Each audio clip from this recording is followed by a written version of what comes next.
kind story to a bunch of people that probably need to hear it. A lot of educators there too, so that they know the story. But it's the same thing. The school discipline rates aren't the same. The police encounters, Michelle, they're not just class. You can't just say they're class. They come from how people and all these institutions respond to race, right? And consciously or not. So race isn't just like some made up story. It is to me like a probability engine kind of thing. It's going to do the predicting of the risk, even at the same class level. So class for everything, at the same income level, then why don't we see health outcomes matching up or arrest, rates matching up? And we don't. And that's what Michelle Alexander's book that I'm always talking about, which I think you said you didn't know or have. But why doesn't house instability match up? Why doesn't school discipline match up? Why would you see those things? They don't. So middle class Black families, they can have less generational wealth than the poor white families. Like, how does that happen?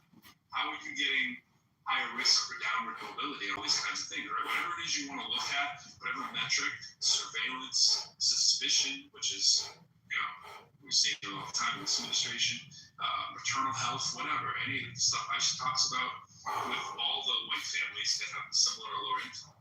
So, yeah, like classes. Let's turn Benjamin black, and I'm talking like Wesley Snipes black, but living black. Eddie Murphy dressed as the white guy. You came in the middle of a conversation that's been going on for a bit, Fleming. I'm sorry, I didn't hear you. What did you say?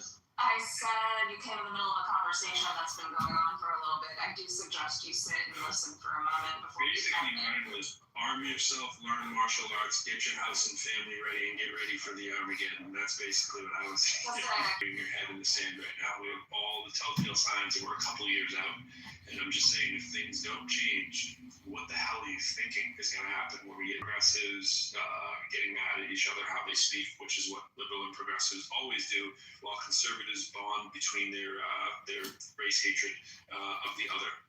And they galvanize so cleanly and concisely, and they come up with all their cool little Trumpisms and, lock her up, and all their catchphrases that work for the mindless, stricken, zombie Gestapo. Right. So there you go. There's a cliff notes. You forgot how it's straight. It's a bunch of useless heathens.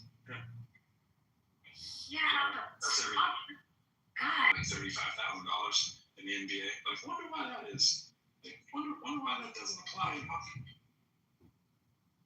I don't think there's fighting in hockey. High price ticket item that markets a certain image that they want to have, and they want to, they want to dress them up in suits and all that stuff. And hockey's like, come as you are, heat and beat each other over the head, take it bloody, and the crowd's going, yeah, like gladiators. And it's kind of, I agree with bro. What's you agree with, bro? No, he's absolutely right. when you're good man.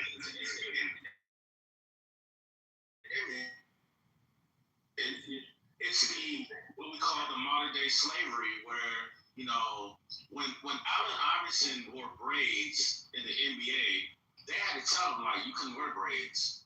You know what I'm saying?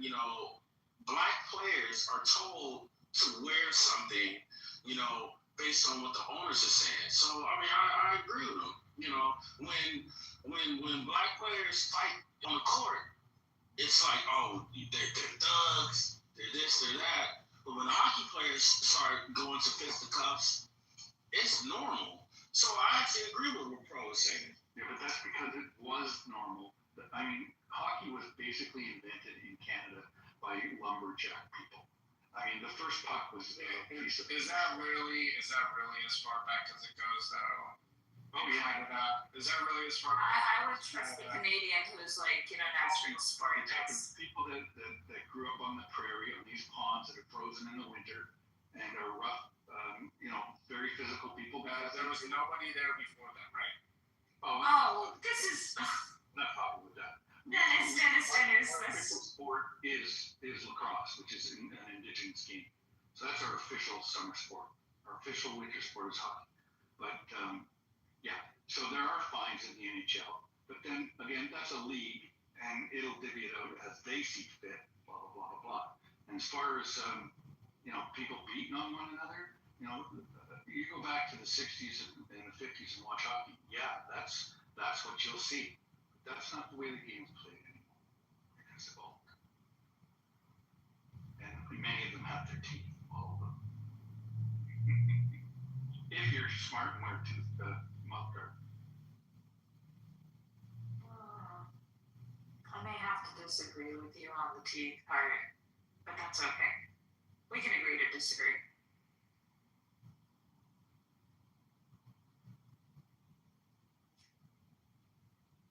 And the reason the indigenous was there's several different, I don't know which is true, but there's several different claims to First Nations inventing it. Anytime you say Canada, you go back in the 1800s, you better be including the indigenous people. You know they weren't just sitting around doing nothing. Thank you for that, Dennis. Yeah. Oh, I want to share it because I don't think a lot of people understand that, and I think it's important. Nope, it was a good call. I thought you were being facetious and for a moment.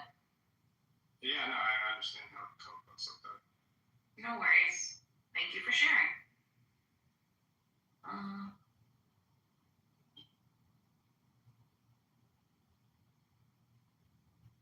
Before I go, I have an anecdote, not to maybe take us 3 steps back, but the Do it, Michael. Do it. conversation that I think happened right as I was coming in the room in Pro, where you were kind of under the gun with what seemed to be some tacit accusations around some tone checking, tone policing, things like that.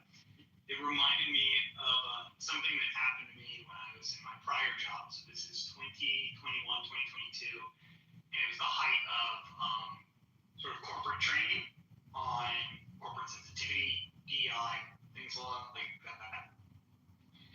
And I'll never forget this moment of my colleagues with. Oh no, Michael, you're Great. Well, there you go. You're back, kind of, sort of, with the Matrix over top. Give it like a second. Sounds like you're coming up for water. There you go. Come for what? Okay, all right. Particularly for short, there was a highly privileged 26-year-old white colleague of mine who I remember literally having an active conversation with a person of color, telling them why we needed to change all the marketing material to Latinx. And when this person was like, well, I don't think that that's necessarily embraced or enjoyed by the people who you're ascribing that to, I literally saw a knockdown, drag out fight of a white person telling somebody who is not why you should use Latinx, and it was the most surreal thing I've ever seen. It was very surreal, and it was kind of getting at that deeper thing I think, Pro, you were trying to say, which is there is that which is uncomfortable, but if we center on what makes us uncomfortable, and yet we frame it up as what is the other person. So the sort of artificial righteousness of white knight helping someone else, but really we're centering on ourselves. Right. That's where things really go awry. Because this person actually wanted to fight a battle around a purity test, not actually listen to the other person around how they wanted to be called or what these groups wanted to be called. It was fascinating. Yeah. Yeah. You said that far better than I did.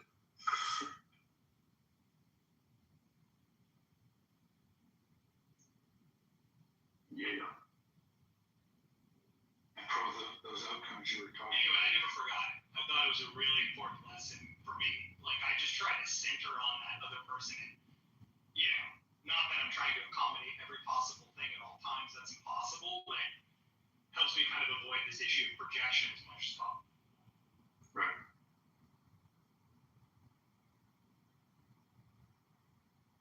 What were you saying, Benjamin? No, it was me, Andrew. Oh, sorry. What was that?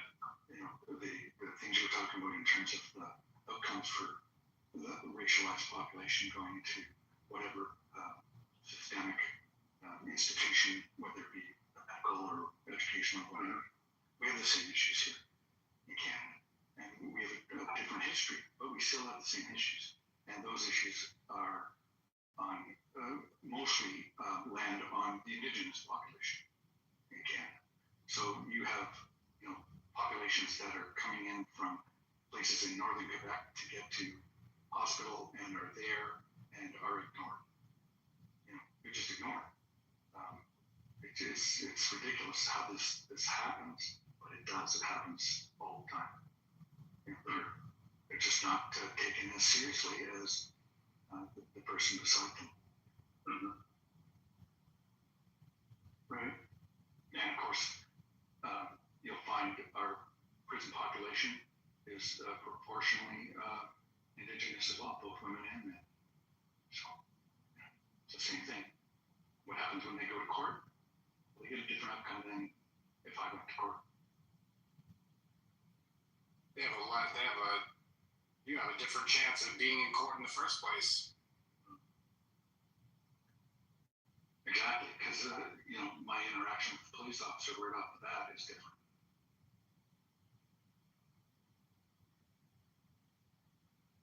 Do you want to know what the data shows for women in court? Canada, US. US based. Sorry, I'm US based. I have a US lens often in regards to things, but for women in court, believe it or not, pretty privilege does not exist, especially when it comes to sexual assault cases. There are studies that have been done that the prettier a woman is perceived to be, the less likely she's going to be able to convince the jury of a sexual assault. Which is, I was going to curse, but I'm not going to curse, but I want to curse of how messed up that is. That doesn't make any sense. That's like really counterintuitive. Well, you can imagine why. I mean, You could imagine that she brought it on herself. She looked so hot. I can see why another guy would want her so bad, and that kind of gross stuff.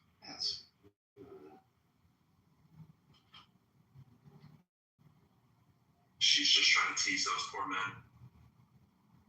Yeah, well, okay, we're not using that language. That is apt. Is that okay? Is that too far? Is apt too far? Sounds good to me. Alright, cool.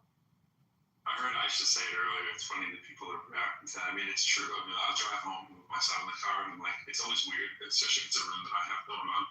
That he'll be like, "Isn't that your thing?" He's like, "Why are people cursing in your room?" I was like, "Well, you have a point. I guess I could tell him not to respect my son." Right? I don't think it's too much to ask if they're running their own room at a certain time. You're just like, "Hey, man, just try to hold it down for an hour." But I didn't ask him to do that particularly. But I may or may not have just no, I heard it. I mean, I violate my own rule. So, but it is weird, right? It is weird that like the easy ability that nobody of a certain age is listening when we're talking and we don't know who's on the other side of the speaker. I mean, we're all guilty of that, and it's like we're adults. We should be able to talk to adults, and like maybe you say it's bad parenting to have your kids listening to Clubhouse, but it's like it's also weird that we do that. Like we go to a school like all day long. It's like kids in school, and you'll hear the kids cursing, you'll hear the adults cursing, right? It's like the adults do their best, and of course the adults are cursing when they leave the building. But it's like they manage to keep it in check, and you manage to keep it in check in your place of work, and it's like, I can't wait to get to effing Clubhouse. Like, it was super, right? It's like, but it's like, how responsible is it when you don't know if anybody's driving with anybody in it? But I don't know, people tone police, and it's like, whatever, it's the room that I'm doing, it would be cool for people to listen. Yeah, it'd be like family friendly. Yeah. Like, I try not to go in someone else's room and just try dropping F-bombs and S-bombs. It's like taking off your shoes when you go in the house, right? But people don't care. They don't even know the tone. They'll just come in the room and start, it's like, bro, like, take a second just to see what's going on. Just like check it out. I'm not saying people can't say what they want to say, but just consider it, like consider who the audience might be, And some people love to be inconsiderate of the audience. It's a different problem. So I've heard that lightly cursing in terms of like PR stuff actually makes like a person or a personality, a persona, whatever, actually more likable, unless it's like really hard cursing, if it makes sense. Like if it somehow engenders trust in persons, it's like, hey, they're just like me, they drop an S here and there. Yeah. Actually, you should check out probably your horror, the rate of people in women's prison who are there for murder of their boyfriends or their husbands. I mean, they're accountable too, right? But like, I'm a full equal opportunity accountability person. I mean, you see the same. Yeah, and what's the number one risk factor of death for a pregnant woman? Oh, her partner. See the docs now. Leaves them. They can't handle carrying. That's definitely the thing that happens to them to lower rate, right? But also yeah, very much lower rate. It's definitely far more significant for females who have their male partners.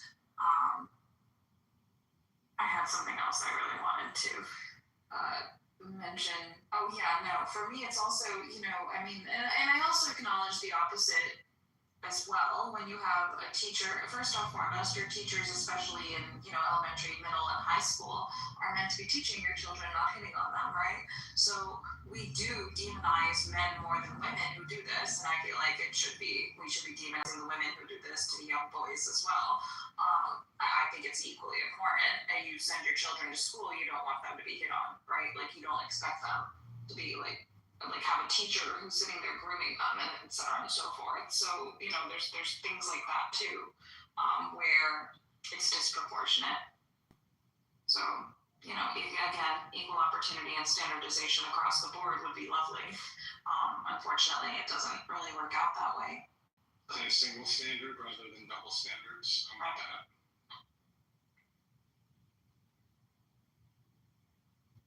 To disclose their story the worst possible outcome is to feel disbelieved. I mean, the majority of women who are victims of sexual assault definitely don't report it. 3/4 of persons don't report it, and it's specifically because of the way that you're torn apart on the stand every time.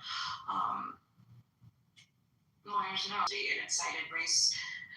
It incited a lot of heat across the country. It became a really, really big story. There were multiple commentary. It became a really, really big story. There were multiple confounding factors that what she accounted for. And these things, when you get that scientific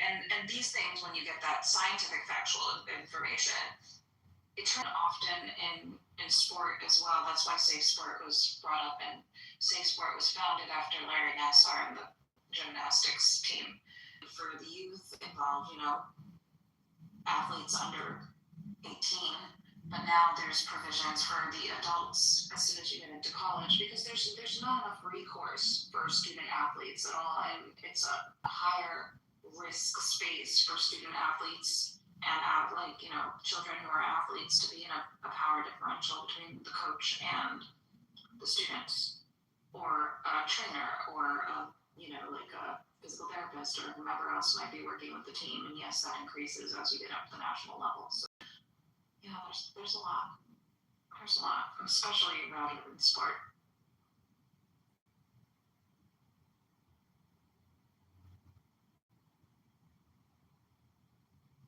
Miss Nancy, are you only an adult at 21 years over in the Netherlands, or is it like 18 and up? So here in the US, adults are defined as 18 and up. I just saw your thing in the chat. Not sure if you're still there. Are you sleeping? What are you? Oh, she's sleeping. No. Oh, 30? Why 30? Caitlin said something about 30. 30 is not younger, but I said 30 for an adult. No, I was speaking to Taro. My comment earlier was that when the conversation was around sexual assault, there are men who don't, like, when it comes to women and accountability, there are men who would also need to acknowledge that many of their virginity stories, or just generally like their sexual experiences as teenagers, with older women were wrong than actually assault. Because I know a lot of men who lost their virginity between the ages of like 13 and 17 to women in their 20s and 30s. I think if it ain't broke,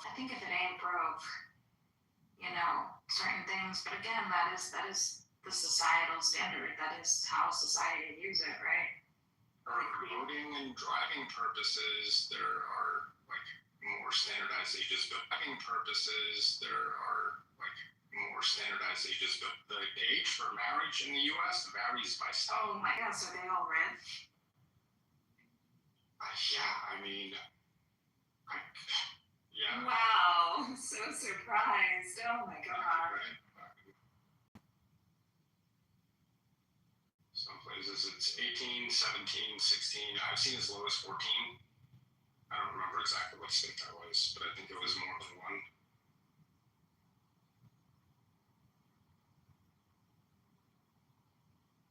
And then there were a bunch of states recently who were proposing to lower the age, which is like, well, if we can't make the Epstein files go away, I guess we'll have to make it like legal, which is a really fucking dark thought. I think In reality. someone came up earlier and said, you know, started bringing up the other, like, there's just so much to be angry about. Yeah, the line between being well informed and out of your mind. Yeah, and I do encourage people to definitely take a break, touch some grass, go outside, get some air. If you can, if it's clean air, get a run in, hit a boxing bag, do something. And I should be taking my own advice, but I've been curled up in bed for half the day, so.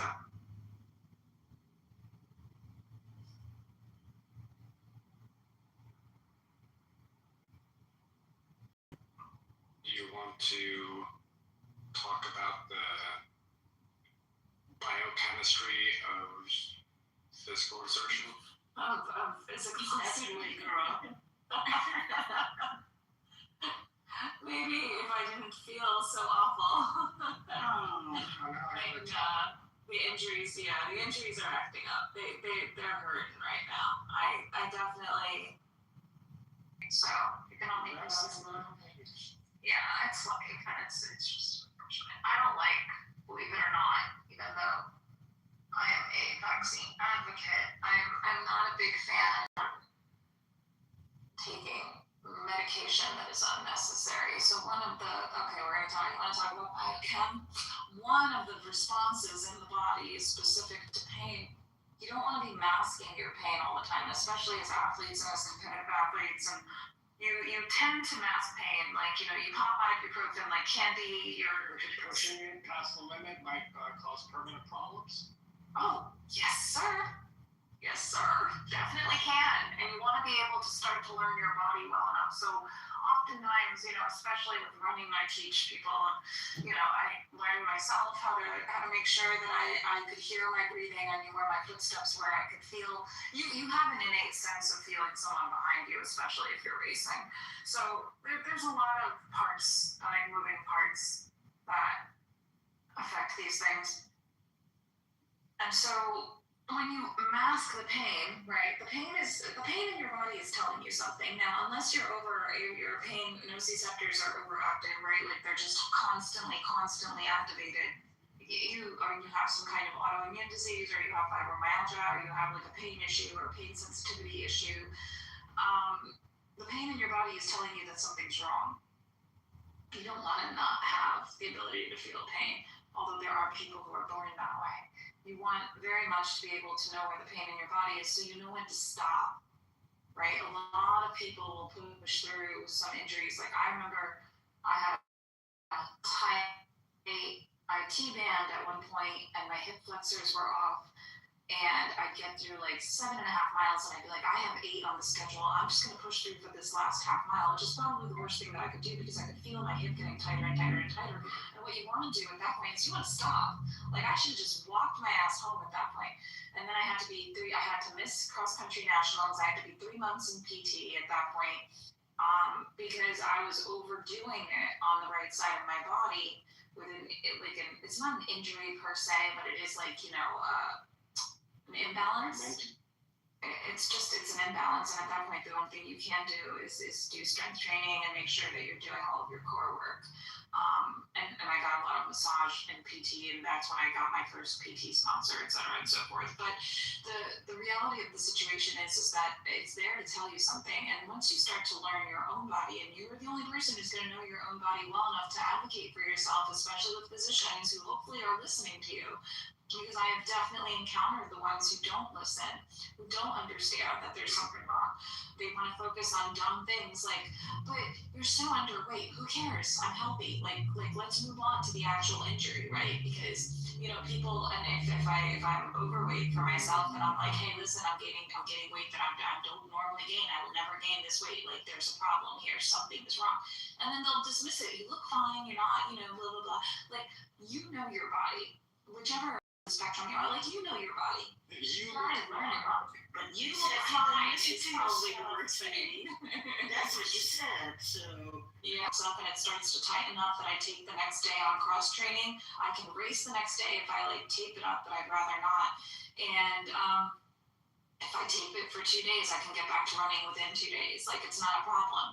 But you have to let the inflammation rest. You have to let it die down. You can't, and everybody has nails the whole time. Are you causing yourself that pain? Is it getting worse as you age? Absolutely. These things definitely get worse as you age. No, I am not resting. I'm not recovering properly. You see, but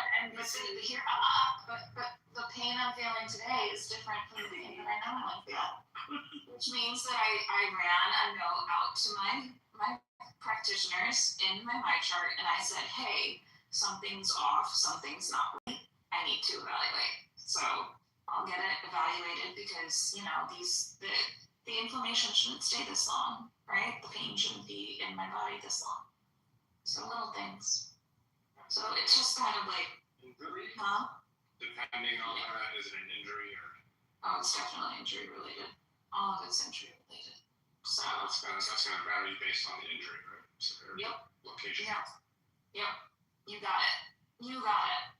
And I work in injury, so it's like you're kind of learning, and clinically you're learning in school and all this stuff. So it's nice to have this broad-based ability, but it's a rough. the listening part is rough, right? I think everybody. I think also what's rough is once you get the education for it, then all of a sudden all the things it could possibly be. And then every once in a while you're like, oh boy, WebMD when it first came out and everybody started Googling their symptoms and then you show up to the physician's office and they're like, hey, listen, this is what it is. No, but the WebMD said. Yeah. Which one do you have access to right now? Like the digital medical references. Oh. Aid or. I have no. I mean, here in the U.S., and, this is just because I know that we have all sorts of people here. The electronic medical record that's used in the majority of places that I've been is called a MyChart. Oh, MyChart, sure. Yeah, and so you can corroborate across multiple medical facilities and practitioners, right? So, which is good. Let me rephrase the question then. So there's like a physician's desk reference, right? That was the original. Oh, the PDR. Original Yeah. Dr. Google, right? Right. But now there's also up to date. There's another one, something about citations. I can look at my notes if it's important. But we were discussing this in a Monday room on medical technology, which is the medical AIs, quote unquote. Do you have access to any of them? Yeah, so much. I'm just, as a scientist, I'm not a fan of AI, and I don't take much of it. I take it when I absolutely have to and need to. I'm not the person who just area that's normally recommended Voltaren, which in the U.S. is now over the counter, believe it or not. You can get it in prescription and you can get it over the counter. Originally, it was prescription only a few years ago. It was probably one of the best. What did you say, Voltron? I know, right? It sounds like Voltron. No, I'll put it in the chat. It's called Voltaren. Hold on. Voltaren, yeah. I mean, I'll put it in the chat. So I definitely had my time dancing with naproxen, but eventually it became ineffective for the pain and it was causing me GI issues. You know what I found that was actually. Oh yeah, no. I mean THC and the activation of the inactivation of nociceptors, absolutely that goes hand in hand. This is known. Cannabis is known to be a proven pain reliever. And for some people, it's better than opioids, which of course, we should be encouraging when it comes to pain relief. AI in healthcare for cancer screening. So we actually went off on this. ICK asked that. I had a nice big argument with someone about this because the reality is, I'll put my PTR back up because of AI and screenings. You don't want to have to pay. It's a money grab. Okay, so what it is it causes more false positives because of artifacts and the imaging. So hold on, let me see if I can. I gotta set that up with my profile picture. So there it goes again, right? And one of the arguments was, it's so great, you can get a full scale MRI, you can get all this imaging done. And the problem with healthy people and majority healthy people getting full scale MRIs and things is that you have artifacts, you have random things that will show up that are non-causative for anything, and then you end up having more invasive testing for something that never existed in the first place. What's the error rate for humans and then AI, if you know? I don't have any numbers. I don't have that data off the top of my head. I started to look at it, and then I think the conversation shifted. Yeah, we were talking about mammograms, remember? We were talking about mammograms. And I asked you, is there not another way? Oh, yeah, remember that? AI said the MRI. The MRI machine. And so that's a completely different. It's just different. It's a different method. Like the reason that mammograms are done the way they are is that you have to assess not only the density of the breast tissue, but you have to be able to image what you can, and then go subsequently with an ultrasound possibly. An MRI is also possible as well. But again, it's all based on your practitioner. It's all based on your physician. It's all based on whomever you're going to. Again, insurance also. And the insurance, of course, is always a problem, right? Like, how many patients come in? Does my insurance cover this? Just the other day, insurance was charging, I want to say, $150 for, something the patient needed. And the reality was, on Amazon, you could purchase the exact same thing for $30. So this here in the U.S. is absolutely part of the problem. If insurance isn't covering it, people are hesitating to get the care that they need.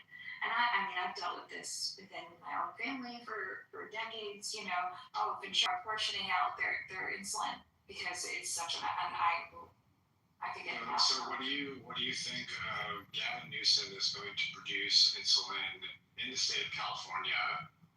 I guess probably at first only for people within the borders, and then maybe export. I don't know about their long-term plan, but the price is supposed to be $11 per unit. I mean, God bless. Like, I hope it goes through.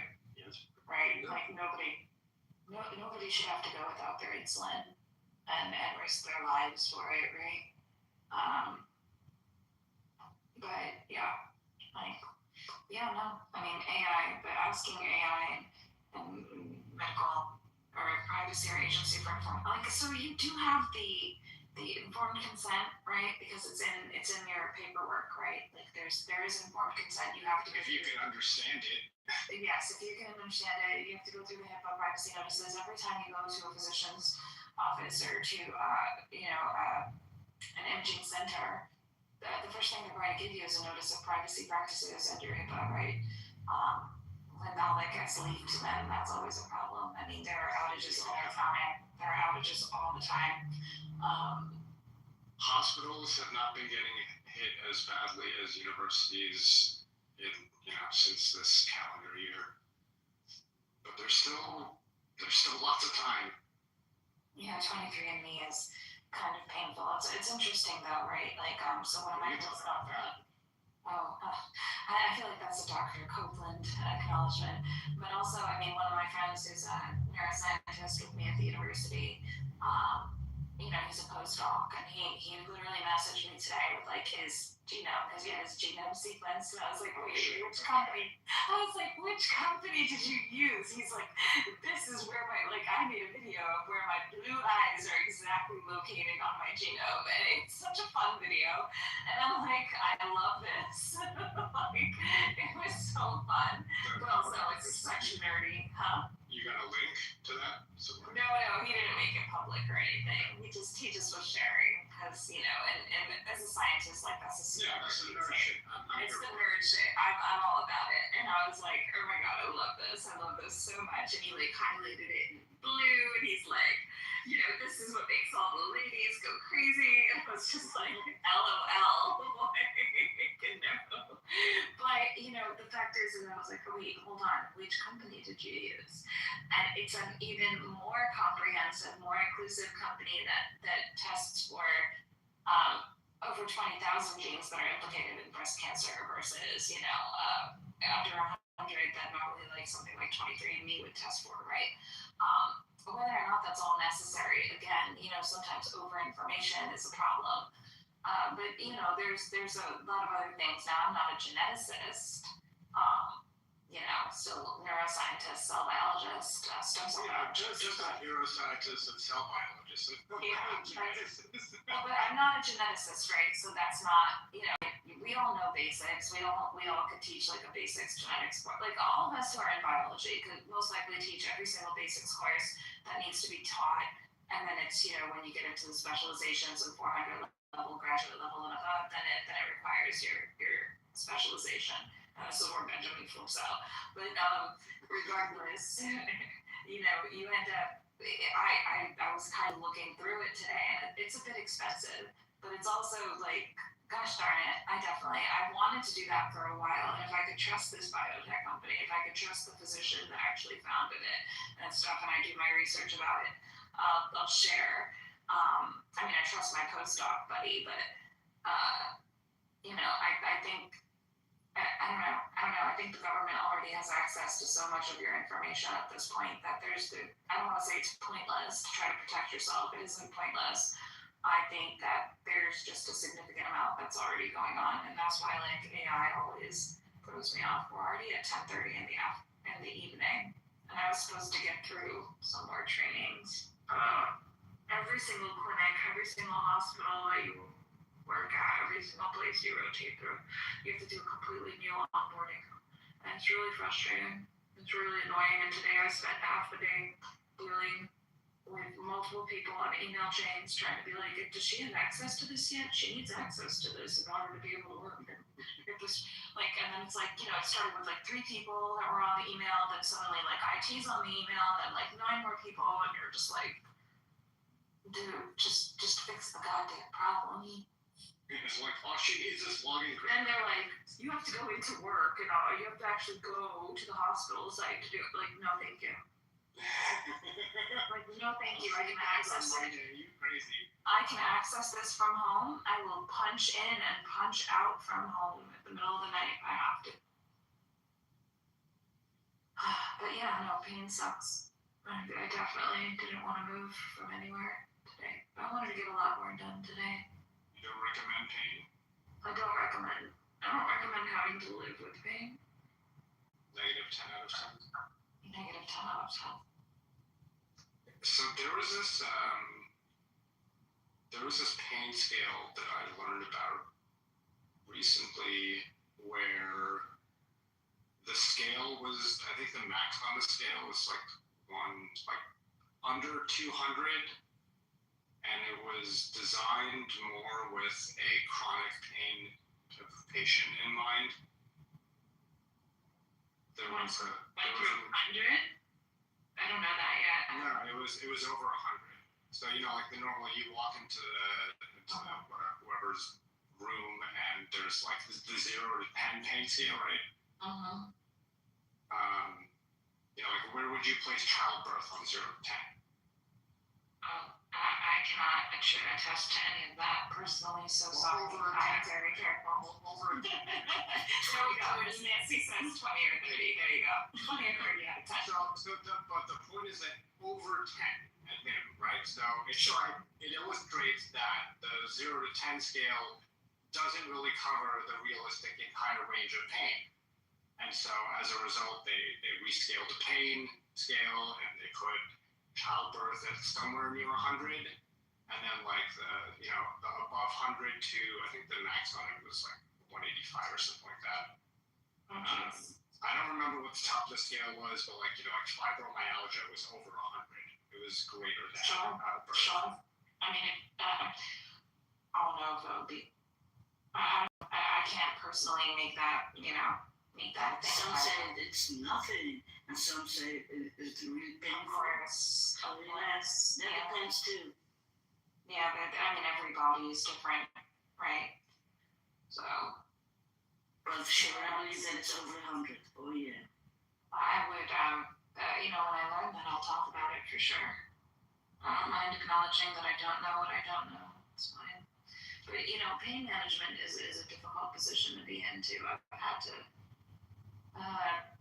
accidents and then had to go to like pain management, persons, post surgery, post whatever, and that's a difficult place to be. And there are things that you can get. So one thing that's helped me as an athlete has definitely been PRP, platelet-rich plasma injections. Those are 50-50 according to who you speak to. I'm so mad.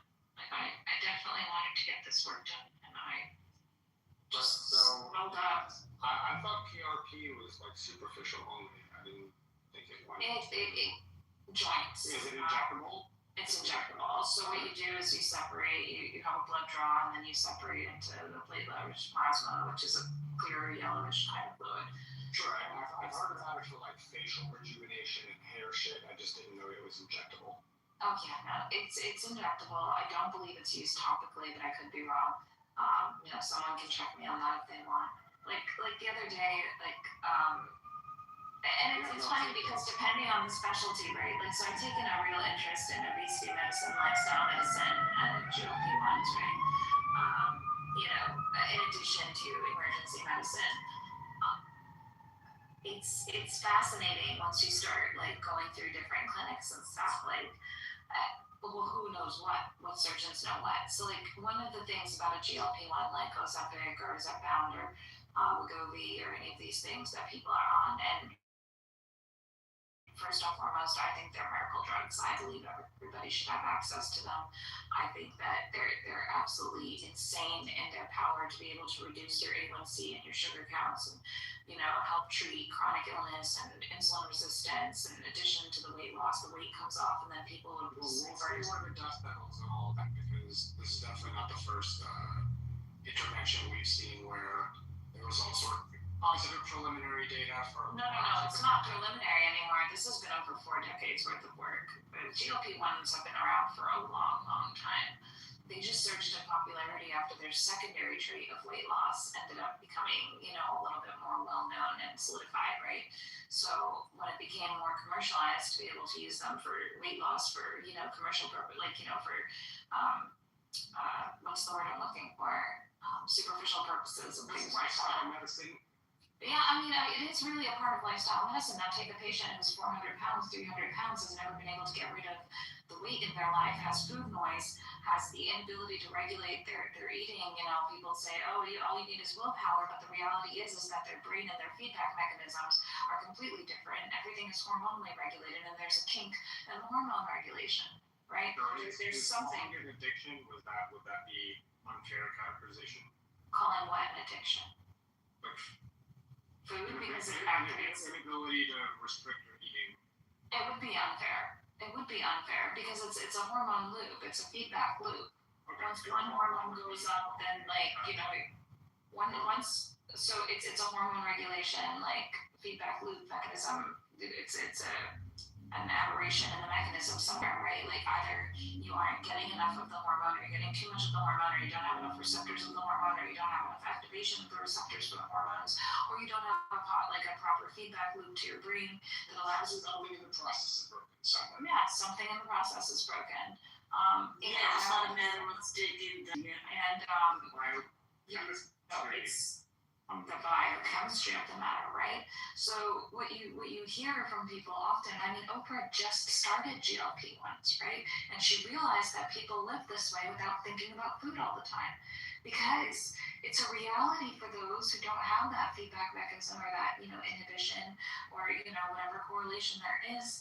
It's a reality to think about food all the time. What am I going to eat? What am I going to eat next week? What am I going to eat when I go out with my friends? Like, I'm hungry now. Like, what's going on? There's something wrong with your satiety levels. There's something wrong with your hunger and appetite, messaging that your brain is receiving. And therefore, you need to regulate that. And what GLP-1s do is they help the regulation, and different ones have different mechanisms of action to do it. But they're all basically similar in that they allow this noise, this what's called food noise, to calm down. And suddenly a patient is thinking clearly. They're not worried about their next meal. They're not worried about having to eat because they're satiated. And once you combine that alongside, the first line of quote unquote defense is always, lifestyle and diet, right? Like, exercise more and eat less, or eat better quality foods, or increase, satiety, like high nutritional value foods, etc. and so forth. But that doesn't work for everybody. So when you acknowledge that there's a possibility that there's a hormone regulation feedback loop, misinformation situation, then you end up having the ability to lose the weight, because it will come off much easier, because it is basically, and there are a lot of more factors to this, but a caloric, reduction in intake, that's going to do wonders. Immediately, it will do wonders. And so, now these patients are going from 400 pounds, 300 pounds, and they're beginning to be able to move their joints without the pain that they always felt with the extreme pressure that was placed on their limbs and their joints. And suddenly they're able to start walking, and they're enjoying themselves. And suddenly they're able to take part in exercise programs that they were never able to do before, because it was just too painful to do so. Yeah, and a lot of things change in their mind too. It's a mindset. Yeah, and then you believe you can do it. Mm-hmm. Then you start to believe you can do it, and maybe it's slow going, but suddenly, oh my gosh, something that I was never able to do, something that I was never able to access, I can suddenly walk. I can walk for more than a mile at a time. I can go up and down on a step, or I can do, these jumps now that my body was never able to handle the pressure of. I'm able to go and walk up a hill and not feel winded afterwards, right? All of these other concurrent issues, the hypertension, the hyperlipidemia, the diabetes, and the majority of people who have diabetes have type 2 diabetes, which is adult onset, right? Which is partially impacted by insulin resistance, right? These things start to heal. And once they start to heal, patients feel better. And once they feel better, they increase their quality of life. It's not a cheat. But I should add therapy, I guess, for it to guide these people who have it becomes a mental issue, because they cannot think of things.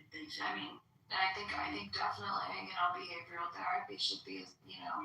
I think also in place, because suddenly, and then of course there's the society's role that ends up being like, wow, you look great, and these are people who have struggled with what their external image potentially has been their entire lives, It's hard if you don't place your value and your basis internally, rather than externally. Guidance is also important in this whole road where they go through. Of course. And I think, again, like I said, I think it should be available to everyone. I think that it was so cost prohibitive at first, right? It was $2,000 a syringe, and that syringe lasted you 3 weeks, 4 if you really stretched it. And you're going to need that therapy. Now, one of the hard things is that most people will be on them for life, because the instant they stop, the weight will come back. Unless you've truly lifestyle changes. And they get that guidance through the whole process? You would hope so. You would hope so. It's hard enough to have a physician who's well versed. So one of the things that I saw, and this is one of the problems, and this is one of the things that if you go to the ER in the United States, and I've personally lived through this, and I've also, witnessed it, and I do my part when, wherever I'm like working or placed, I always do my part to make sure that patients know and their charting is accurate as I can make it. And one of the things is, a patient came in and somehow it was attributed that they had a GLP-1. But it was also a patient who came in who actually needed emergency surgery. Like I don't want to say emergency, urgent surgery, right? Like it could wait a little bit, but they definitely needed surgery and it needed to be done sooner or later. And one of the complications of being on something like Ozempic or tirzepatide or Zepbound or Wegovy or any of the GLP-1 agonists is the fact that you cannot be on it prior to surgery. It will complicate the surgical procedure. It interacts with, I want to say that it interacts with the anesthesia, but I can't remember off the top of my head. I'm certain I can look it up. But you have to be off. You have to be off your meds for like a good week so that it gets out of your system. And time is the funniest word. You can aspirate. You can aspirate. Well, I mean, I think you can aspirate in any surgery. So Yeah. I'm not sure if that's specific to GLP-1s though. Like, is there like an increased rate? That's what I know that's what they had said, that if they have to incubate, they could aspirate from incubation. So that was one of the things. Incubation is what you do with eggs. Oh, I don't know. I'm not a medical professional. I just know what they told me. I know. I just found it so funny that we were talking about something that you do for like eggs for chickens to hatch. So like, it's not incubate. What's it called? Well, it's with a T. It's with a T. She does this to me all the time. I can't remember what's that. No, it's fine. I'm teasing. It's the cause of many poor takes during the pandemic. And incubate, you still stick things in other things, but it's not a tube down airway. It's not a tube down an airway or a little chicken's throat. A little chickadee. So, anyways, I'm a fan. I see what good it does. And the side effects are harder for some people than others, but also it can be eased by changing which GLP-1 you're on. You don't take in enough multivitamins, if you add fiber to your diet and you're unable. So one of the reasons that it works so well is that you're Will not cause potentially like a higher constipation.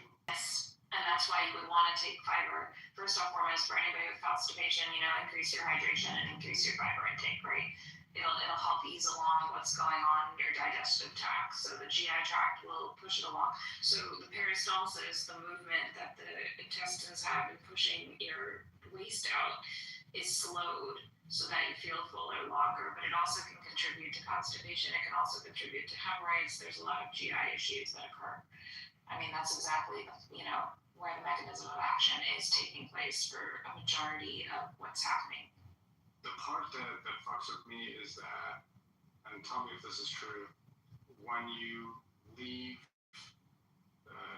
when you're not taking it anymore, those suppressant effects aren't present, so there's a risk of gaining weight back and, Right. going back to old behaviors. Right. And so that's why the behavior therapy is so important, right? Like changing your mindset about food is so important. Learning what foods are better for you is so important.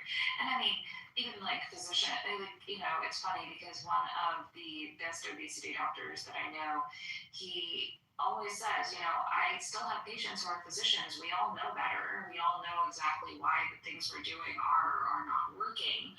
But sometimes you just need an external hand to help you, move forward in the proper direction, right? Like that's just how it works. Keep it under control. Do it. You have your doctor regularly, so you won't fall back.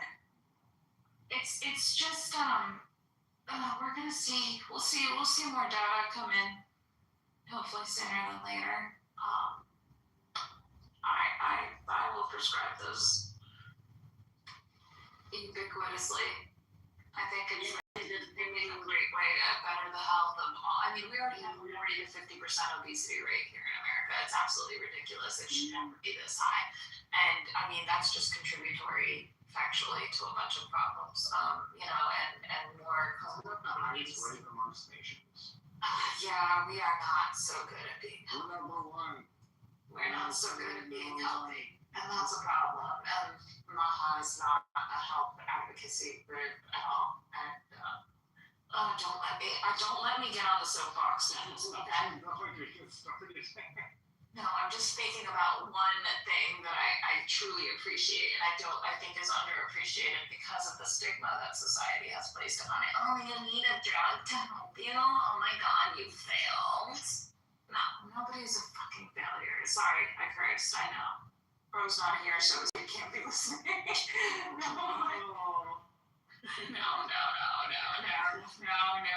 It's better for me, and then I can keep my professional head on better. But also, I mean, it's just so problematic at that point, you know? It causes harm. So,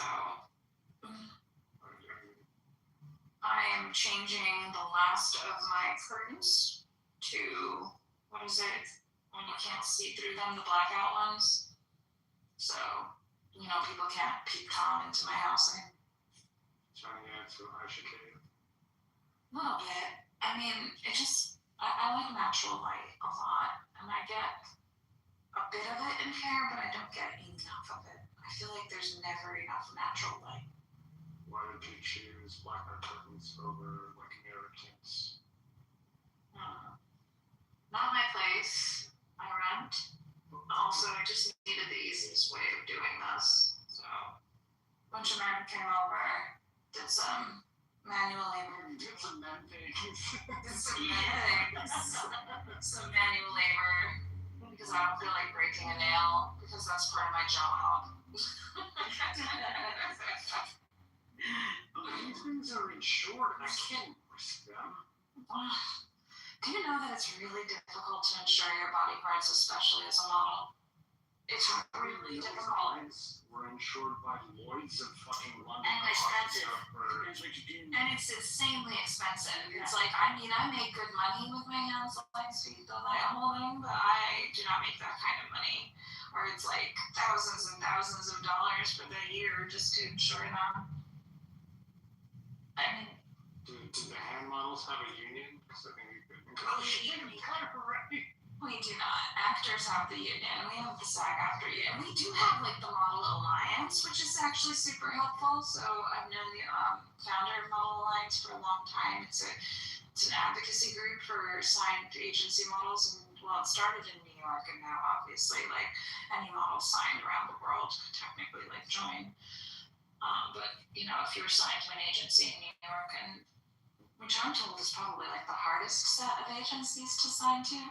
Especially if you're trying to come from abroad. Like, they had so many, like, I was kind of shocked at how much the European ladies would have to do in order to get signed to, like, my agency. Like, I'd be like, what do you mean you need all these tear sheets and stuff? Like, really? Oh, that's awful. Like, it's awful. Because, they're hard to get, right? Yeah. Rough times.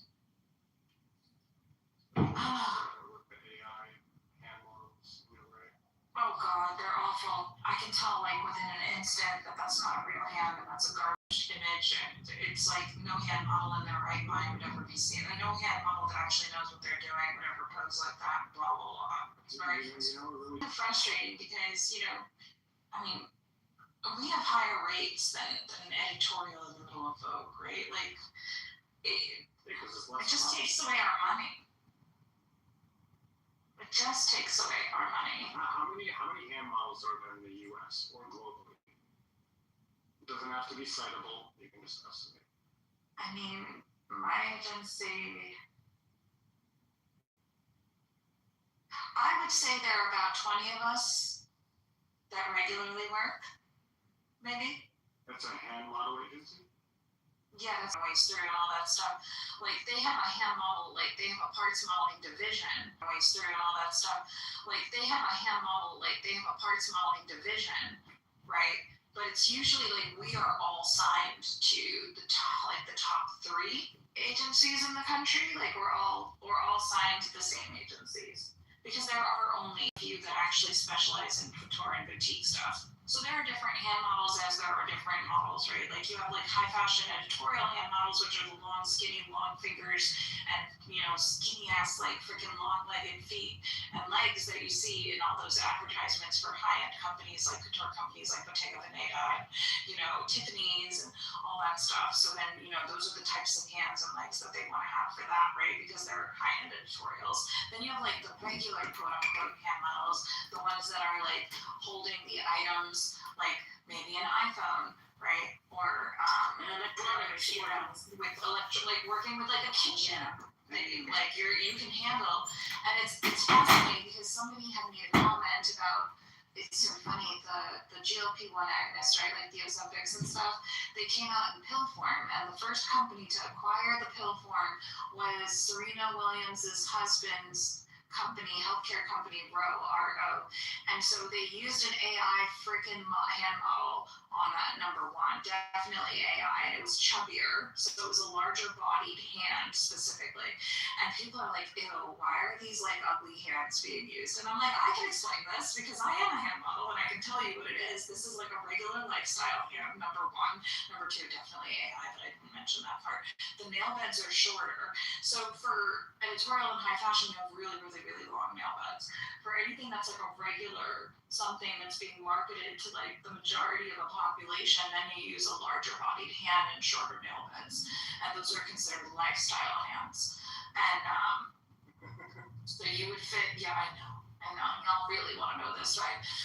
So you would fit into one or the other. So when it comes to medications, right, Row is indicated for larger bodies. Row is indicated for diabetics who also have swelling in their hands. And if you gain weight in your fingers too, right? Like that's one of the things that a lot of people, after they lose a significant amount of weight, they're like, I didn't know my toes and my fingers looked like that kind of thing, right? Like you lose weight everywhere. So those are the reasons that you would use a larger bodied hand in that specific advertisement. Like, does that make sense? If you have a medication that's indicated for obese people, you're not going to use a skinny bitch. Yeah, sorry. You're trying to show the before or the after. Well, you're showing the patient that it's mainly marketed to, right? So like, there's a lot of like, I remember I was posting about a specific, you know, casting that came across my feed, and I'm like, my agents are trying to submit me for this plus size casting thing, right?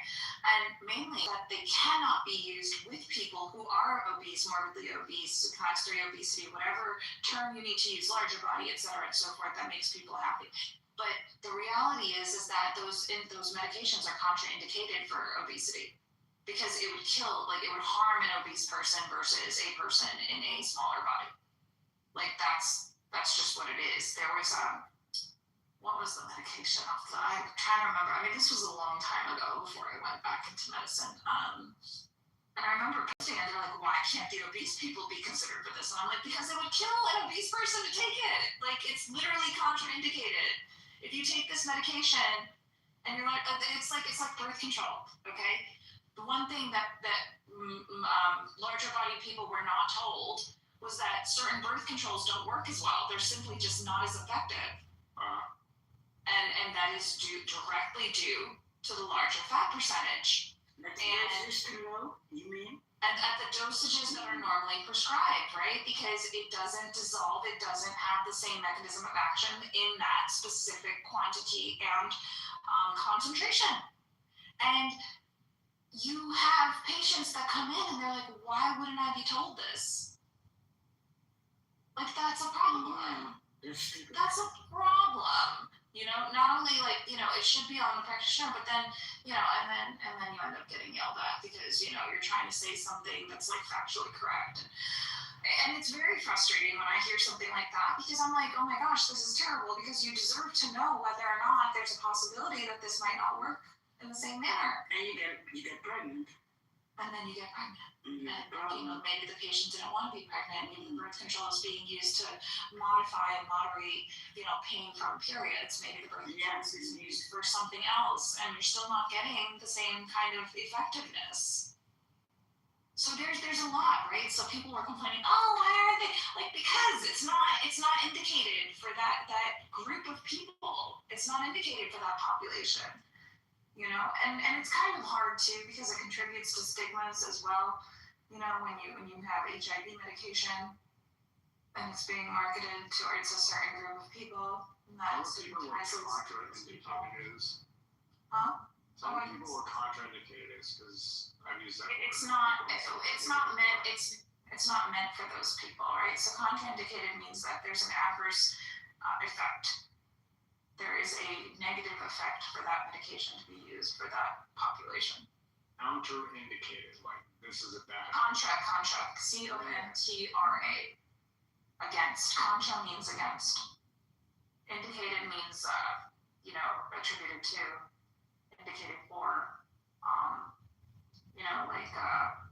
If it's a hypertensive patient, right? If you have like hypertension, which is high blood pressure, there are medications that you can't take at the same time, right? So if you're on certain cardiac medication, you can't take Viagra. It's contraindicated. Does that help? Is CPR indicated for cardiac arrest? It is indicated. There you go. Is CPR indicated for pregnancy? Yeah. No, it is. You've got to just be high on the rib cage. You can still give CPR to a pregnant person. But you can't. Yeah, but I mean, just for being pregnant. Yeah, I mean, no, it's like, is drinking, like, not even drinking, but like it's meant for pharmacology, right? Like it's meant for medications more so than it is for like procedures too. Medical interventions. Yes, medical interventions. Why can't I find the other blackout curtain? I just took another episode, so. Well, I think I'll go to bed. She's gonna go to bed. Yeah, I think I'll go to bed soon, but I'm okay. I'm still running around because I know I opened an entire box of the curtains, and I kind of want to put this other one on, and I took this guy off. How long does it take you once you get into bed to actually fall asleep? Oh, You sound so awake right now. I'm totally awake right now because I'm walking around. No, I'll pass out. I'm debating, do I do my modules first and then pass out, and then I have to get up and get ready. My shift is at 7 tomorrow, I think. I forget. You do your modules and pass out. I think that's a good idea. I think I'll do that. You guys can come along for the ride if you want. No, I can't be blaring out confidential hospital shit. That'd be so funny. Who wants to take my HIPAA modules with me? Well, Every single one, you redo the same crap that you already know. It's so annoying. I know they make you sign NDA, but I imagine you can actually find those modules online. I would be. I mean, if you do, then you're gonna find half of, I don't want to say half, but you'll find all the medical things that I've been rolling for. That'd be really funny. It's only supposed to be for internal use. So they have images of me slamming insulin or epinephrine into my leg. There's videos of me doing that. Yeah. They'll give you this fake injector pen, and they're like, here, can you come in? They'll have the manicurist on set, and you'll get your nails done and the whole thing, and then your legs have to be all ready for it, and you're sitting there, and then they'll have a fake leg for you. So A fake leg, that's right. A fake leg, because then they have a different viewpoint. This was so funny. I remember the first medical shoot, and then they'll have a different viewpoint, and you'll slam the injector into that leg. And part of booking that kind of work also is your skin tone, right? So my skin tone is pretty fair in general, and it's just kind of almost medium. It's almost medium, so it can go darker or it can go lighter. So the lighting that they use, depending on which market they're using it for, So where's this ad gonna run? I did an ad for Turkey one time, and I remember being like, oh, this is funny. Oh, this is funny. Okay. There's so many reasons why they choose who they choose, but they've also darkened the crap out of me to the point that I'm like nearly chocolate. And you should have seen those makeup artists. Like, actually, it was a black woman who was a makeup artist, and she's sitting there like slamming on like tons of makeup so that my skin is so dark, and I'm like, oh my god. And then it's green eyes popping out. Wow. Well, I mean, and then it's funny because sometimes you get really lucky and you have a shower at the studio when you have like something like that happen. But I can't. Nice. Were you gardening today? I don't know. Bad weather. Unfortunately not.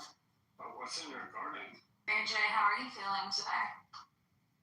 I'm laying in bed, listening, getting ready for snoozy time. Snoozy time. Yeah. I should go too. It's 5 o'clock here. 5 o'clock in the morning? Yeah, I shift my days. I get up at 2 or 3. That's the same time as you get up. It's like 7 or 9 in the morning. Between. So, and that's at 2 o'clock for me. Yeah, because it's winter time. It's dark anyways. I can do nothing outside. So yeah, it doesn't matter that I stay in bed in the morning where everybody's already doing their stuff, but the whole world's already to bed. I mean, the whole world around me is. And they get up in a few hours, and then I go to sleep. So wait, so you're opposite, so you sleep at like in morning times? Yeah, and then I take my 8 hours sleep, 7, 8 hours. And it's like 2 o'clock, so 1 o'clock, 2 o'clock in the afternoon, and I get up. And then if I get my hours of sleep, I don't mind. As soon as I get stay up this late and then I don't get that sleep, yeah, then it will, my body will reject it, will protest, so to say. Yeah, I have to get my sleep. I don't sleep. It's like the worst day ever for me. Oh yeah?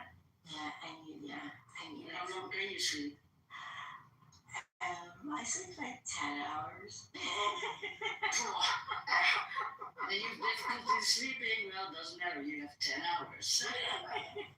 I thought you stayed awake or something. I do. I sleep a lot. Every time I tell somebody that, they're like, oh, okay. You probably need to rest. Yeah, I love dreaming. It's big for me, and I have really awesome dreams and very detail oriented. And I can actually go back to wake up from a dream and go back to the same dream. Oh wow! So yeah, so for me it's like a whole other world when I'm sleeping, and it's just so cool. You're like lucid dreaming then. Yeah, exactly. It's so vivid. I do that sometimes. I'll wake up, I'll go back to bed, and then I'll be in the same dream. Yeah, as long as it's not longer than 10 minutes. Yeah, I've built like houses and towns and people, and like it's like this whole group of people, like, you know, someone's chasing me dreams, or I hadn't finished something I was supposed to do, or I have to pack and I don't have the right stuff, and you know, those kind of dreams. That's like when I'm stressed. I'll get those. I don't know. I'm not even a fan about those type of dreams. But other than that, Have you tried lucid dreaming? yeah. I started lucid dreaming about 10 years ago. Yeah, I did that. I didn't use any technique. I just went to bed and like weird shit happened. So one of the techniques, and I want to work for me, there's probably others, but so you look at your hand before you go to bed, and you say, when I see my hand, I know I'm dreaming. Well, it's more like I can control. It's more like I'm aware that I'm dreaming. Like, have you ever had a dream in a dream? Yeah. So it's similar to, yeah, it's similar to like a dream in a dream. However, because you're kind of aware you're dreaming in the first dream, but you're not sure you're dreaming. So it's very similar to that. So I kind of, in my mind, am slightly aware, but I'm still in REM sleep, that this is a dream. And then from that, I can basically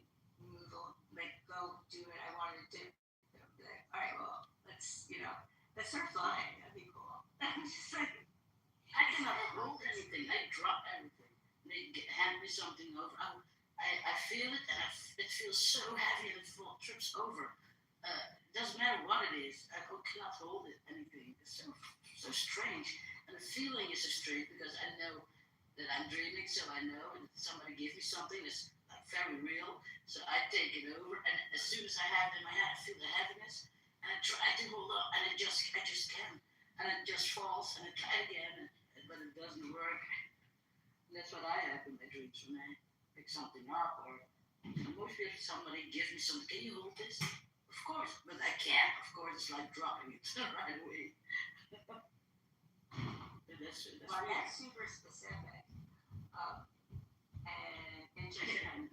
Yeah, right. No, it's very interesting. Because well, you know that when we dream, we're in a state of paralysis. And Yeah. Asian may be wrong about that, but my own understanding is that our bodies kind of, go into this paralysis state. And, and I wonder if that has something to do with the fact that you're unable to, not move, but your body doesn't have that function that it needs to. But normally in dreams you can do anything. I cannot run. When I run, my legs are like I'm in sand, running in sand. It won't move, but I move it, but it's so heavy. So those two things I cannot. It's like running and holding something. That's cool. That's like it, and I can't, there's nothing I can do about it because it's just, I'm in this hotel room and it's just, it's collapsing on itself and it's on like you cannot stop it or something. Right, I can't stop it. But you have the whole feeling goes with you. Right, exactly. And that's why I need 10 hours because if I wake up from a dream like that, I need to go back to sleep and reset myself. I have a better dream because I don't want to wake up with that dream. I wake up and I'm glad that I woke up and I go like, oh, luckily I didn't drop anything. Maybe that's our work. I definitely get to a point in dreaming where whether or not I'll force myself out of the dream when it gets really bad. Yeah. Like you have to. Like there's not but I don't know. It's been a couple of things. Like I don't remember my dreams recently at all. It's when they're like really bad. Or if like someone's done me dirty in my dreams. But I don't remember them.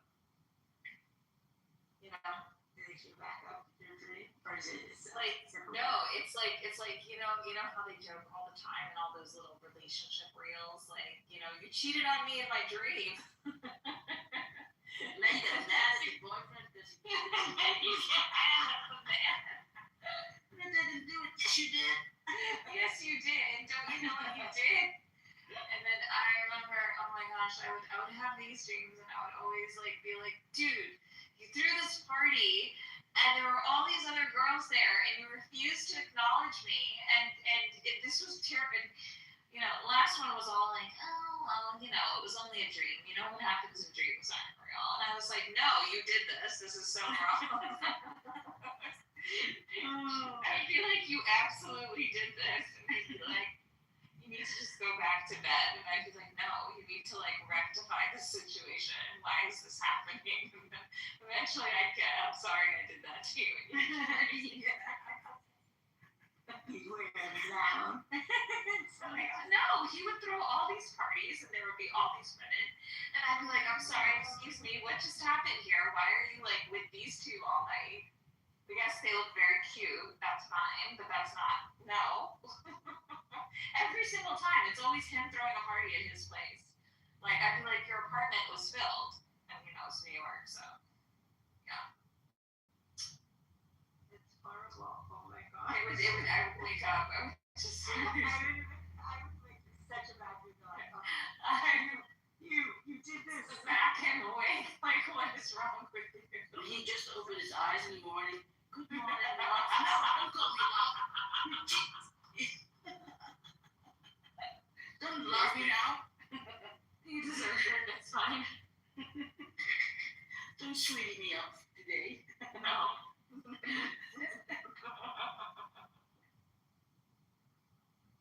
And was more great when he asked, "And with who did I do it?" It's funny. The funniest dream I had actually recently was I had a dream that, and this is, I swear this is a dream. So I'm on Clubhouse having a conversation with Benjamin. No, you dreamed about Benjamin? Talking about Jesus. It was in my dream. That was it's the conversation didn't go long. But then, when I woke up from it, I was just like, oh, did I have my dream about that? So, yeah. And then Benjamin, I mean. Yeah, but I was One really time, talking. with all of this going on in the background, I think I felt like I was at like a Benjamin dinner party. I can't remember what the dream was. You were at a Benjamin He creeped into your dream party. too. Well, yeah, if you fall asleep and everybody's talking in your ear, it can happen. So I fed into the Wait, dream. I think it was at that dinner party too. Wait a minute. Yeah, I know, right? Me too. You were all there at the table. Hi, Marshall. Hi, Caleb. Pro returns. Hey guys, hey bro. Hey, hi. I was at a poker game. I had to play poker. Now I'm back. Ah, did you win? I won a couple. A couple of them? What? I won a couple $100. Yeah. Oh! And then she So I need to take up some poker playing instead of hanging out in Clubhouse. It's like a local dude, so I know, like we played for a few hours. It's like nothing. And you ripped them off.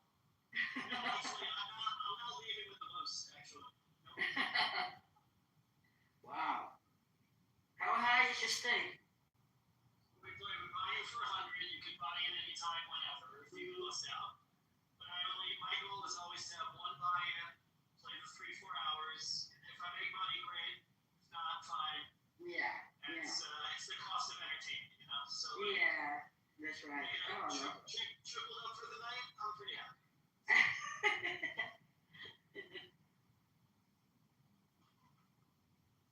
What's the conversation right now? What's going on? Oh, AJ was dreaming about Benjamin and Asha was at the dinner. What's We were sharing our dreams from. Apparently, I think Benjamin showed up. Pro might have been there. In your real dreams? In real dreams, when I fall asleep every once in a while, and space ends up going on. Yeah, and they both dream about Benjamin. He creeps You know, up. Benjamin's a dreamy kind of guy. I just want to make sure, say that I don't dream about Benjamin. I was not talking to you. I was talking to That would be a little creepy. Yeah. We'll get through about it. It will But yeah, I could try. I could put in a good college try tonight. I've never been more Oh, gosh. remembering my dreams. What if I dream about Benjamin, but I never remember? So that's like great. Then you dream it every day, you don't know. That's right. As soon as you wake up, you gotta write it down. It's fresh in mind. That's right. There you go. You don't want to write that down.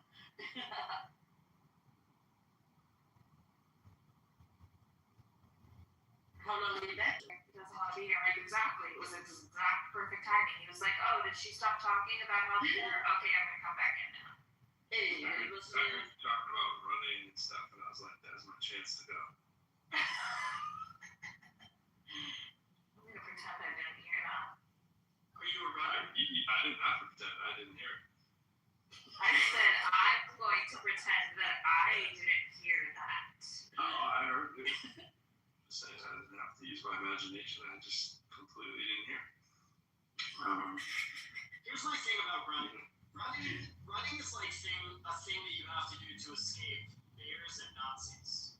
And I'm like, why run for fun? I'm with you. So you can run faster. Outrun bears, right? So you can outrun bears and Nazis. I get it. So you can outrun the bears and the Nazis faster, right? This is why women choose the bear. And I mean, Nazis shouldn't be acknowledged anyways, so. I mean, I just have to be faster than you. Mm-hmm. Yeah, that's not gonna happen. Well, that's legal. See, that's the fun part. That's when I get to be like, yeah, that's not gonna happen. It's okay. Very sure. I would sprint it. I just can't go longer than, a couple hundred meters. I'm all done. You run with your mom. Pepper. I put it in a good way, man. Come on. You have no endurance. Couple hundred meters, and you leave you in the back, This is and not- I just carry on with the job. Yep, that's okay. AJ and I, we know what you were saying. You have no endurance. It's alright. It's No, alright. Yeah. You know what I mean, Asha. Miss Nancy knows what we mean. Yeah. I mean, I could go a slow 5 miles. Yeah, you don't ride that slow. I ride slow. You're gonna do a slow You jam. ride slow. Why don't you ride Slow slow? jam the dudes. Slow jam. The new song that I'm Remember going to that Barack Obama slow jam the dudes? Yeah. Yeah. Slow jam the dudes, yeah. It doesn't matter that you cannot run, bro. As long as you keep the mile running, it's good. Mm-hmm.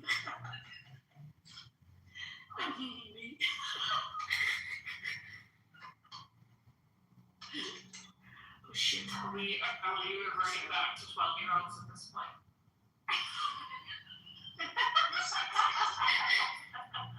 Yeah.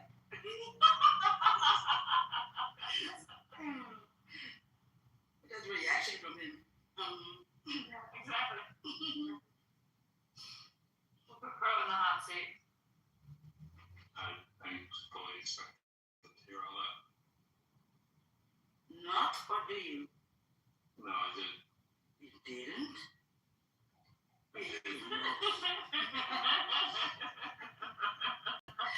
We together, bro? Oh my goodness. Oh my, oh my. Mm-hmm. But apparently, we still understand different people in the room. Oh. And they're all welcome to stay, but nobody comes on stage. Oh, you know what? I forgot completely to do my laundry and wash my scrapes. F me. Now what? You have a dryer? No, I have it all. I just didn't. I didn't wash my scrubs for the morning. Oh. Good morning. Are there hospitals that like give you drugs? I just only see this on TV, so Oh, it's fine. If you work in the OR, like Did you Yeah, say it's that? fine. I only see it on TV. Did you really say that? yeah, they stick it in this machine and then old drugs and new drugs come out. And it's television. no. It's totally true. It's totally true. Yeah, just that, kidding. okay, yeah, that happens. Yeah, that's totally true. Don't sweat it. You're not wrong. That's if you work in the OR. So if you are part of the OR team, if you're like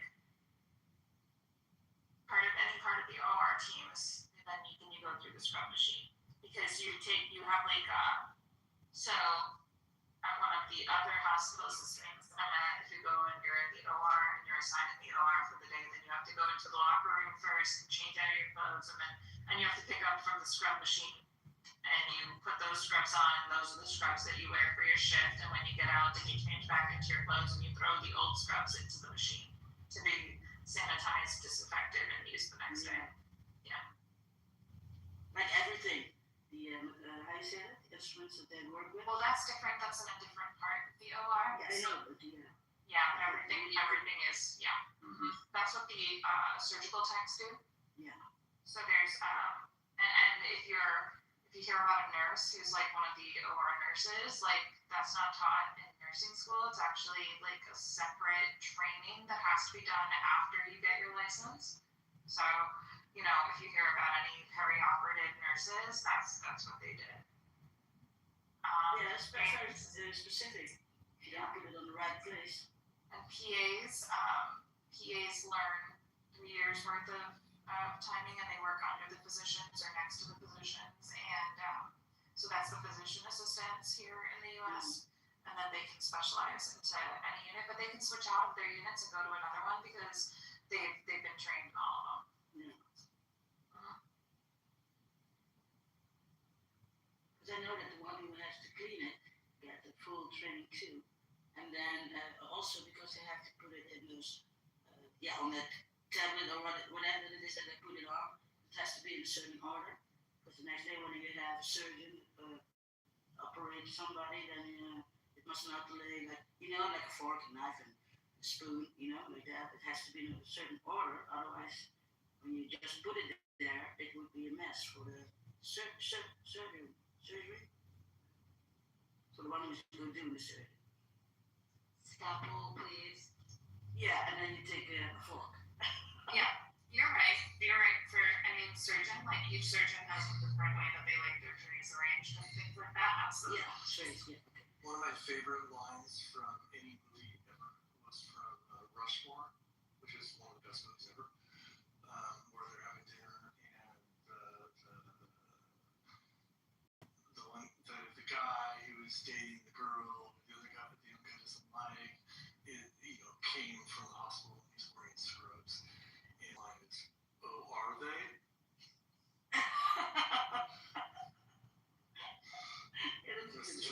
Fucking great movie. What a great movie. It is the best. It's the best. I think it might be the best movie ever.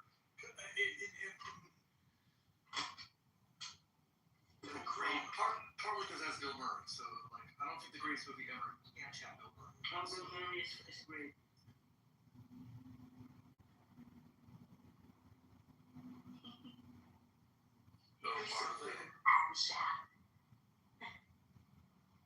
Wes Anderson. That's and Olivia. What's her name? Olivia Williams. She's awesome.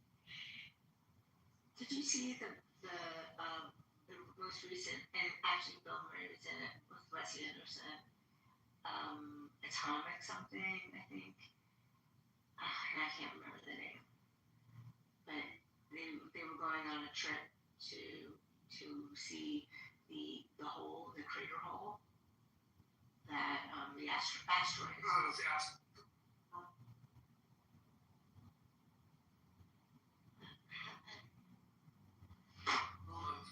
I love Wes Anderson. We can't hear you. He's getting out of the car, I guess. So what are we trying to figure out? The movie I'm just Asteroid. walking down the street, actually. So what do you think of Asteroid? I like the really weird color palette. It's just and that was I think it was some kind of nod to Technicolor or something, but I liked it. I like that weird pacing, and I love the Murray. I love what Wes Anderson has these go-to actors. I love all that shit.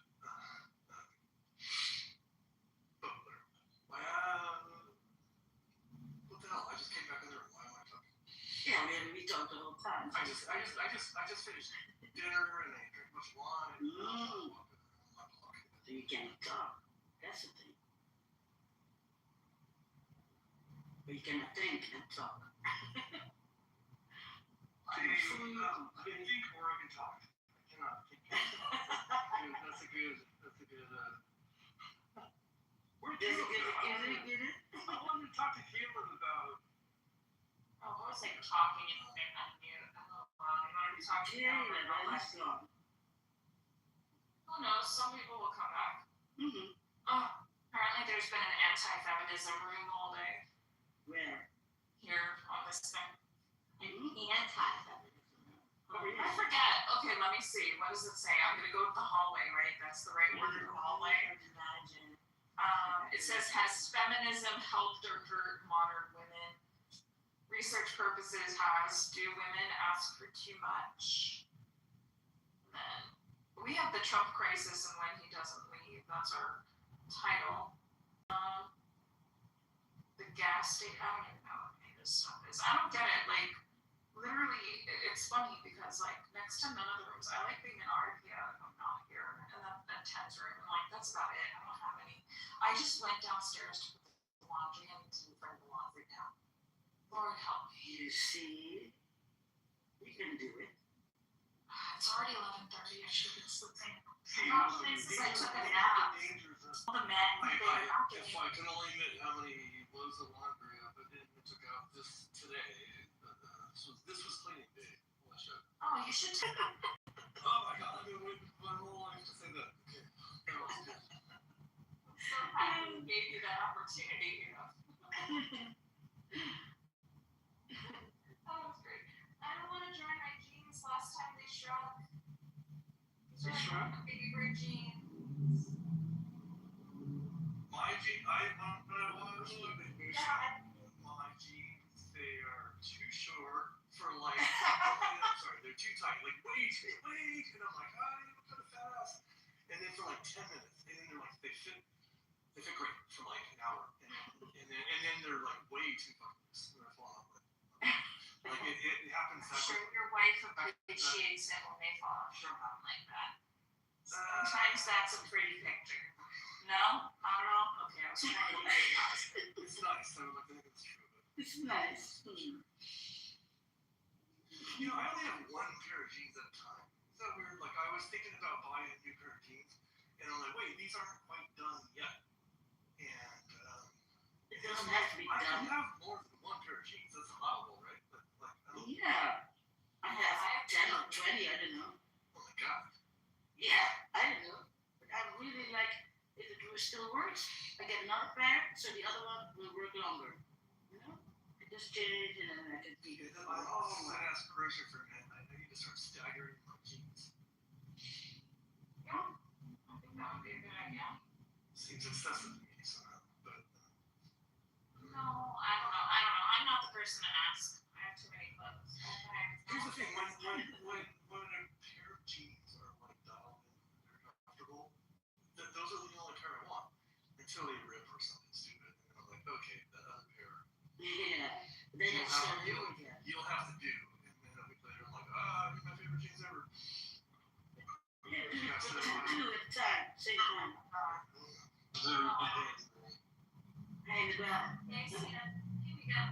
Yeah, my ex literally lived in this one pair of jeans, and all he would ever say is like, I've had these jeans since college. And he was like in his 40s, and he was like just so proud of the fact that I had these jeans since college. I still fit into these. Blah, blah, blah. And it's like, okay. We talk about jeans and 3 men come on stage. That's really ridiculous. Let's see, I wonder why.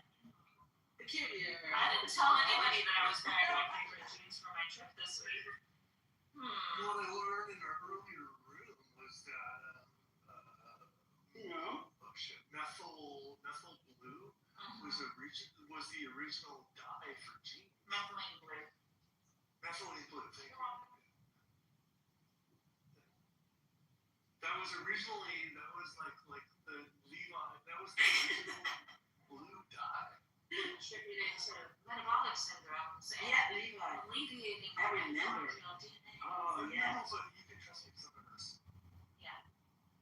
It's okay. I think that We had Levi's too. Everybody was wearing it. from what I Oh, it is, Miguel. It is. I was being sarcastic. That was weird. I don't know, but It's not doing anything for you. Please don't take methylene blue. wait. The comment might have been more vague on jeans. yeah, it was on the jeans. It wasn't on the drug. It was the original. I went to something, I don't know how, but it had the history of Levi jeans, and they used indigo blue. Indigo. Yeah, Isn't indigo. that just not another word for? It's a tincture. It's natural indigo. It's natural indigo. Not Wow, blue. that sounds, you know what? That sounds expensive. I bet methylene blue is a cheap substance. I'm making up history on the go here, but you know what? But you're saying it with such confidence that Yeah, no, you no, should no. doubt you. He's drunk.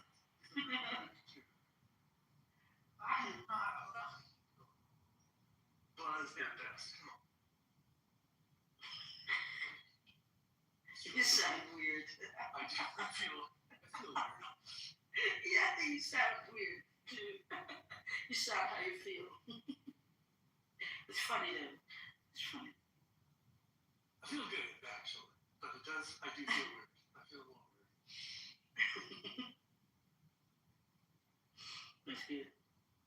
Why not? I see Saturn low on the western sky. And I see Orion to my left, and Jupiter's in the air. It's a On the left is where? On the right, well, you could guess. I wish it was nice outside to see the constellation. It's a lovely night. It was, yeah. The stars in the sky are very bright. If Yeah. Harold was here, he would recognize that as a fish reference. He's not here. On the right day, all night like this, I can take a picture of the Orion down here. Self-professed fish thing. Take a picture of Orion. Okay, of what? Of the Orion, you can see it clear. Because now is the best time to Oh, take can you? That's nice, because I can't go outside here. It's too cold. I have the I Orion. miss looking at the sky like that.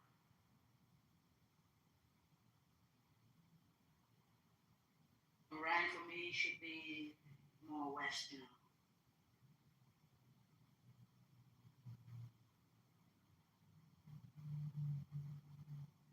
I should take a picture. I don't understand how I acquire dishes like all the time. I don't know. It's one person. How do I have so many dishes all day? Don't speak about dishes. When I do my dishes, it's like I have the whole family. It's not. It's only me and my 4 bitches. Those bitches. And they eat. My goodness.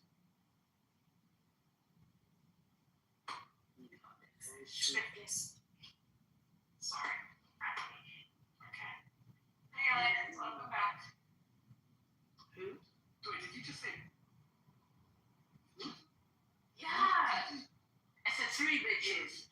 That's what Miss Nancy said. And then I I said 3, not 4. Okay, okay. I thought you said 4. I'll give you that. That's a little less aggressive. But still, you said 3.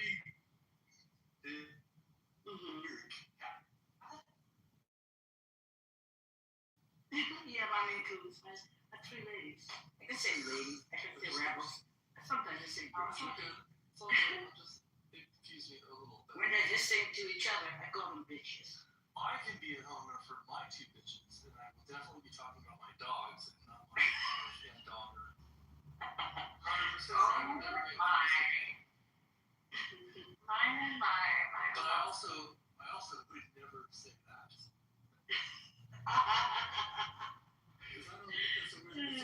a weird word. No, it's a funny word because it's like a cute word when you know what they do. When they hiss at each other and they look at me like that. Man, they're really like our 2 bitches who hiss it. Yeah, cats are more bitchy than dogs. Like, what's up with that? Like, why do... They are bitching to each other. You know, like women do.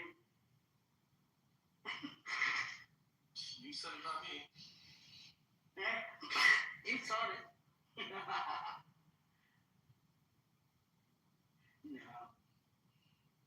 I just say. I have to say, I'm trying to take some photos of Orion. Yeah, did you work that work out? I'll try again. I think that it works. I'm a little. Do you have an iPhone? I do, Yeah. and the friend. Oh yeah, then it will. You know what you can do that works better with me? Do it. If you take a live photo, put that option on, then what it does is it's adjusting, right? But then you go in the photo and you press on that you want to change it, and then it says live. You press on live, then it's like a little movie, and then you swipe it from left to right and see what's the best outcome. And that is what you choose as the front image, and then you have the best of the whole thing. If it doesn't work instantly, like one picture frame, this is like he's taking a few frames. And then you can choose the best of them.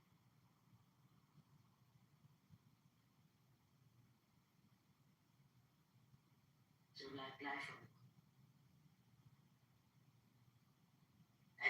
change, because otherwise you have one image and that's it. And if you use the live version, the live option, then you have like several options to choose from. Huh? What?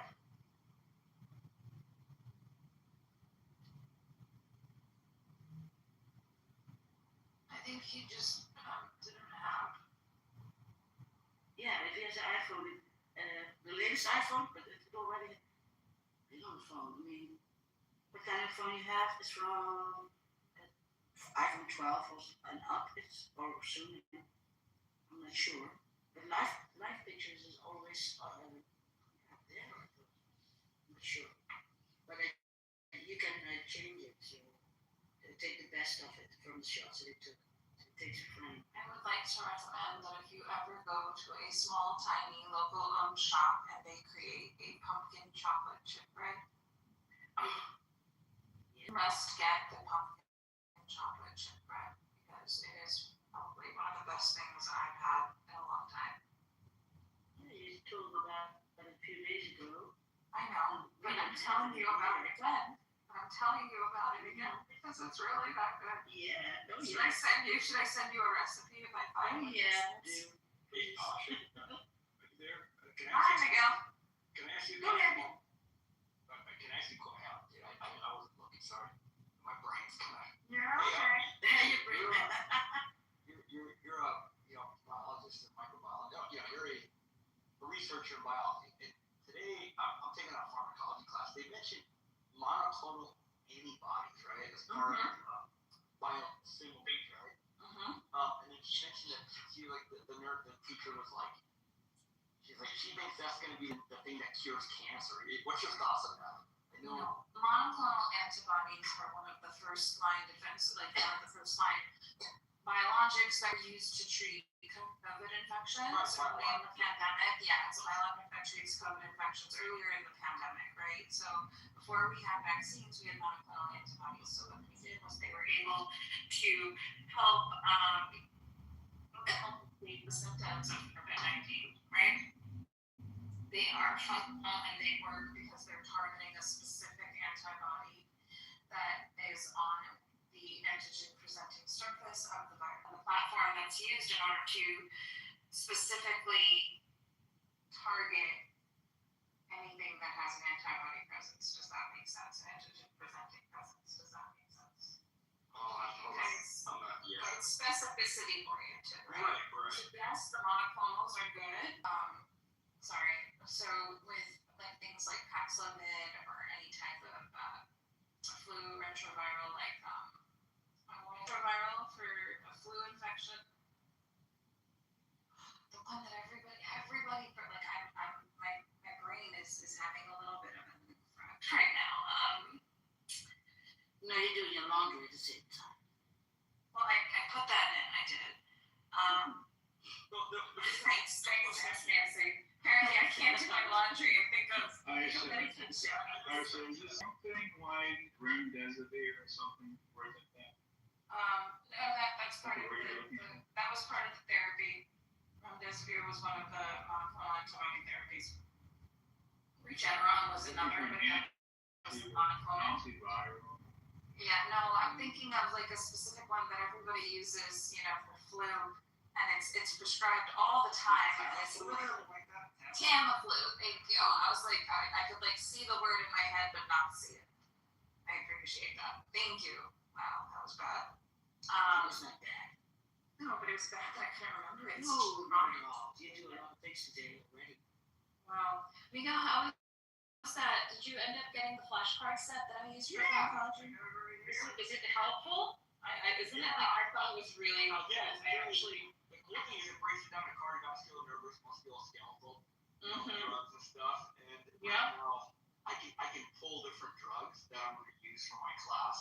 We don't learn every drug. We learn the most ones that we're going to use as nurses, and then build from there. But I'm just like, I'm in my first week, and she just mentioned monoclonal, and she was like, side note, taken from Drew, I think that monoclonal cancer therapy is going to be what cures cancer, eventually, once we get it right. And she's just a nurse instructor, and she's not up to 100% speed, I asked you because that's what you're the business side of it. You're the cutting edge of research. So I was asking if monoclonal rings a bell. What's your thoughts? Yeah, no, monoclonals are good. They're good first-base therapy when you don't have anything else. I don't feel in any mechanism of action that monoclonals would be what's going to break down cancer and cure it. I don't feel that way. I think that actual gene therapy would be what actually cures, cancer. We have preventative therapies, right? Like so the HPV vaccine, the Gardasil vaccine that prevents human papillomavirus. That is it's not a cancer therapy, but it's a prevention because it prevents anal, oral, throat, vaginal, cervical, anal, I already mentioned anal, cancer for anyone who's actually sexually active, right? Like, so the majority of people who are sexually active are infected with HPV. About 75% of people. And prior to the studies, longitudinal studies that have now shown that anybody who got the HPV vaccine has a zero indication rate of cancer for cervical cancer, right? So there's proof that it prevents cancer. I like that you led and ended with anal. I know. Yeah. I know. Right, like the gutter on uterus. Just go for it. I just read a headline. This would be a fun headline to talk about before we start. Now, Machado presented Trump with her Nobel Peace Prize. We should discuss this in the article. I saw that notification pop up earlier, but we were in the middle of the Brown case. Brown, white, Yellow, green, blue, purple, brown. Hero, I think that was unfortunate, and the fact that Trump took it, you know what I mean? A good leader would have said, you know what, thank you very much, but I can't accept it because I was given to you. But no, that cocksucker decides he wants to take it. He wants to pretend that he's worthy of anything. Like, he just needs to spread his ring well. He knows he's not. So he had to make him look fake. He's happy with the FIFA Nobel Peace. I hate to say this, but I wake up every morning. First thing I grab my phone is look at NBC for a headline that the old man had a heart attack. But man, it hasn't happened yet. And on that day, it'll be a good day. That's all I can say. And that rhymed, and we appreciate your rhyme and your rhyming abilities, especially in this room. Thank you very much. It's true. It's true. So I missed the anal. don't mention it. You missed everything. Anal bookends. That's what I was trying to say. And I think that's much better than right in the middle. 12-year-olds, all of you, can't even have a serious conversation about You're the one who did it. I'm the one who did it. Hero, I have a question for you. Did it. Hero, Okay. what was in the middle? What was in the middle of the anal bookends? What was in between those anal bookends, Hero? No, it was anal all the way up with through. There was nothing in between the anal? Okay. Fuck. You know, make me say it. There was anal. There was an The meat of the conversation. There was What was the meat of the conversation between the anal? okay, I have to say, anal caught my attention and it didn't really absorb the rest. Oh wow. God, I'm bad. I'm embarrassed, but that's the truth. You're mad, but that's Already more embarrassed than now. you're bad, but this photo, this PTR, this Orion that I see, Oh, you did that it is right. freaking gorgeous. I had to do a little. Oh, wow. That is Little- Hero, you did do. I wouldn't take that sitting down. That is Mr. O'Reilly. With his dog. Thank you, hero. And I the would take that stars. sitting down here. If you zoom in, everything is round. Have you seen it? Speaking around, what happened to flat Earth in 10? Yeah, it's God, it's round. So his work is done. Yeah, so you say. Speaking of work being done, Up to the can't you church. say?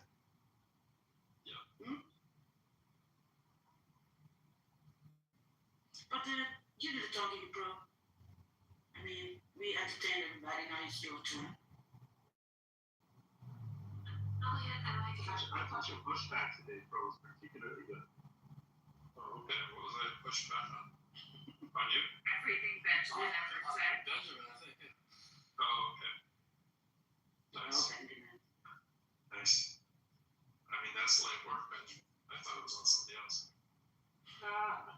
Like what? You made it sound good.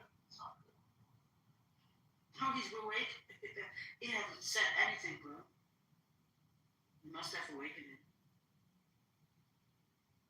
But you're quiet. What's the matter?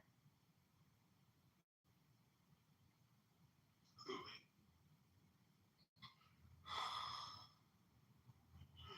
He probably should be sleeping, is most likely the matter. I don't fully remember that song. What's the matter, baby? Good song. Oh, and Alan Foley was the one who sang the real song, like from the Paradise and the Dashboard Light from Meatloaf, and it was Alan Foley who sang, and not the woman who was on stage. Crimson I got the Trump. I found there you go. Crimson Art on stage. Welcome. Trump looks like he's getting a little work below belt there. Looks like he had a little anal both ends going. Tell me why is that a thing now? Why? But you were not done talking, right? Or did you? You named I'm good about the HPV vaccine. Apparently, the only thing anybody remembers from that lecture is Yeah, because they already said anal, so yeah. anal. And they forgot about the rest. So. Yeah, they have absolutely no clue. I apologize for calling attention to the anal thing. It's a serious topic, which is not a joking matter. Sorry, I could have talked about the anal sphincter. I could have talked about all sorts of things, but no. What, Benjamin? Oh, sorry. Oh.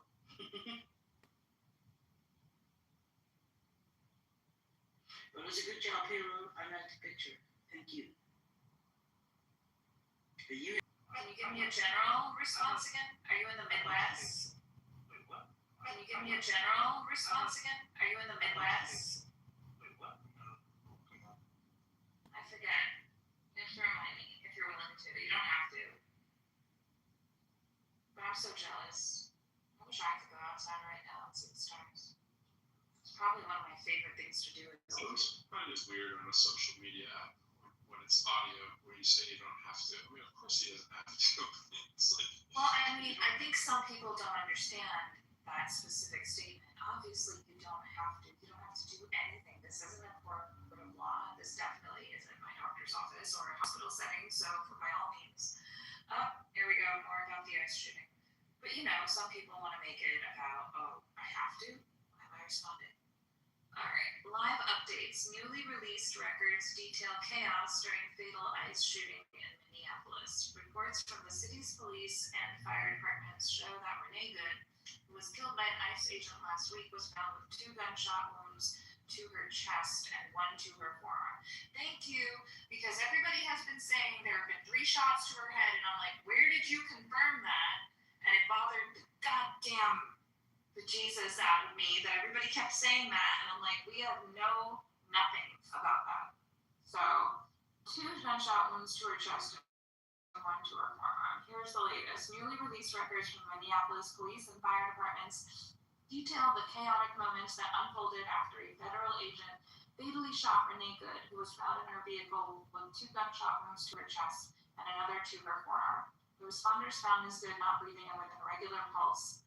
Oh.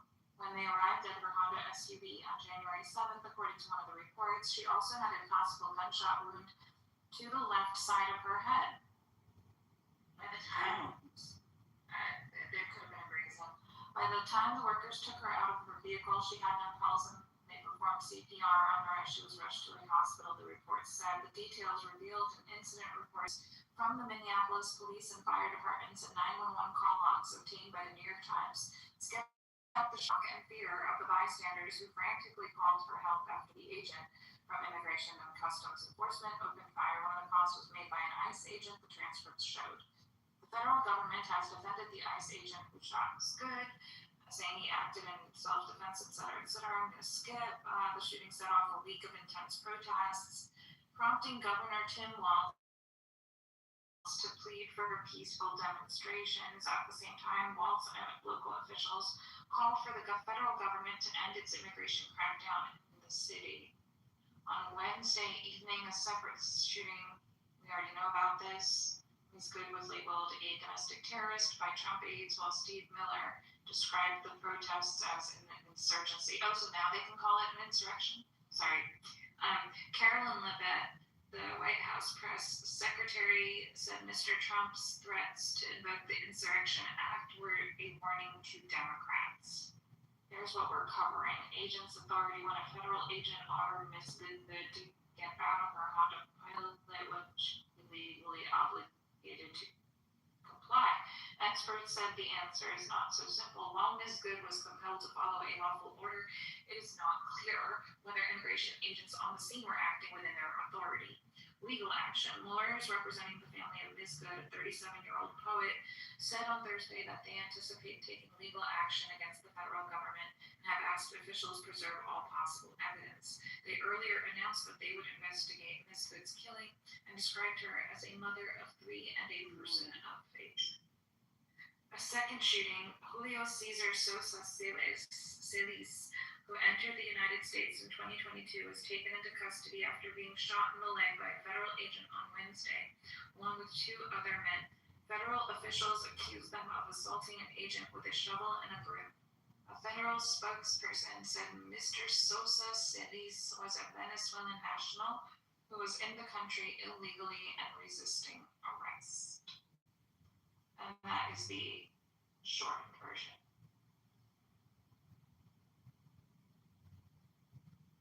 I know that we all are following this specific story and we keep talking about it, so every time some notification pops up, I'll definitely let the room know.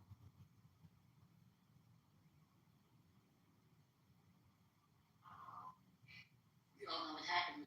It's how they presented to us. Oh yeah, no. Framing is everything.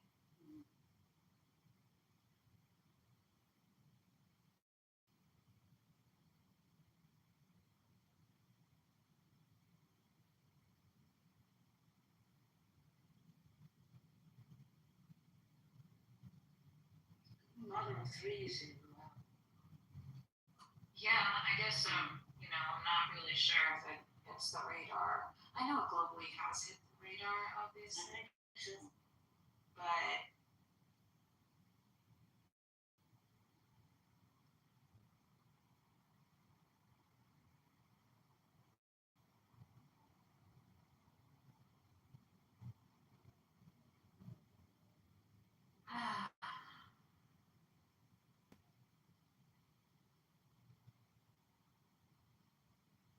yeah, shooting the tires would have been better.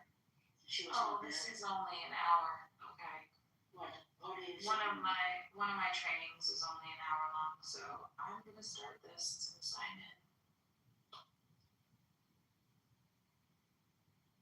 Why would they shoot her when they could shoot the tires off the car? Well, I mean, that's the whole point, right? There's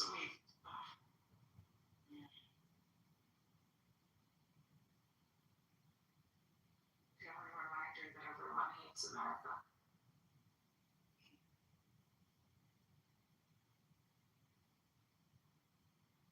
They don't hate America, they hate Trump. And Trump is America. Well, 50% of those people that idiots, for lack of a better word, voted for him. That's the fucked up thing, or close to it. Even 40%, man, makes us a fucking bad country, dude. That's a lot of fucking people that have fear and hate in their minds. Yeah.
Okay, well,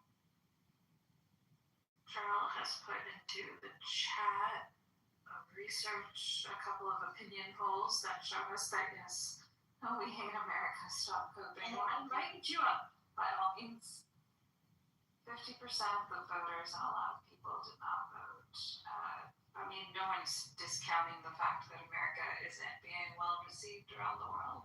It's fine. Hi, Gerald.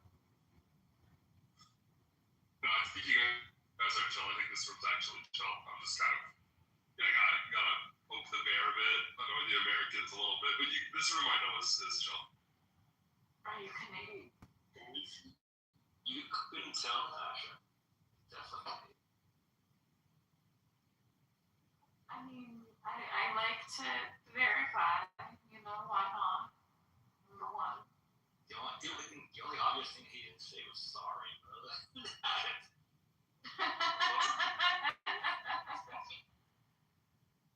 Well, it's good to have you up on stage. I just figured. Part of Canada. I just wasn't sure where you were from until I looked at your PTR. Hugo was offended. Okay, thanks, Hugo. Good to know. Canada, Gerald, East, West, Central. I'm from Montreal. Montreal, okay. The Frenchies. No, that's Quebec, sorry. Quebec. No, you're right. You're absolutely right. I'm French. No. French speaking Canadian. The only reason I say that, Gerald, is because I used to have a Canadian pro cyclist come live with me in America years ago. And I had a 4-bedroom home and I'd have 2 guys from Ottawa and then 1 guy from Saskatchewan and then 1 guy from Quebec, and they'd call him the French. He always he had his back. So it stuck with me. Anybody else from Quebec or Montreal, I call Frenchies. Yeah, no, that's the blue flag in my PTR, right? Yes, we love our American neighbors very much. We're just a little bit mad. Oh, no, you don't have to. Okay, good job. I'd be mad at us too if I was Canadian and Trump kept saying we're going to annex you or whatever. I get it. That's all right. It's a valid feeling. Hey, Gerald, did you watch the Grand Prix de Montreal this year? Cycling race? I knew it happened, but I didn't watch it. No. Oh, yeah, you don't watch cycling. Dude, it was is that the biggest event you have every year? You have Formula One, right? Hockey's the only one that we have here. Well, that's like Kino. I'm talking once a year event. Grand Prix de Montreal cycling race. I think everybody goes only once a year. Yeah, it's big. I don't know the statistics, but yeah, it's big.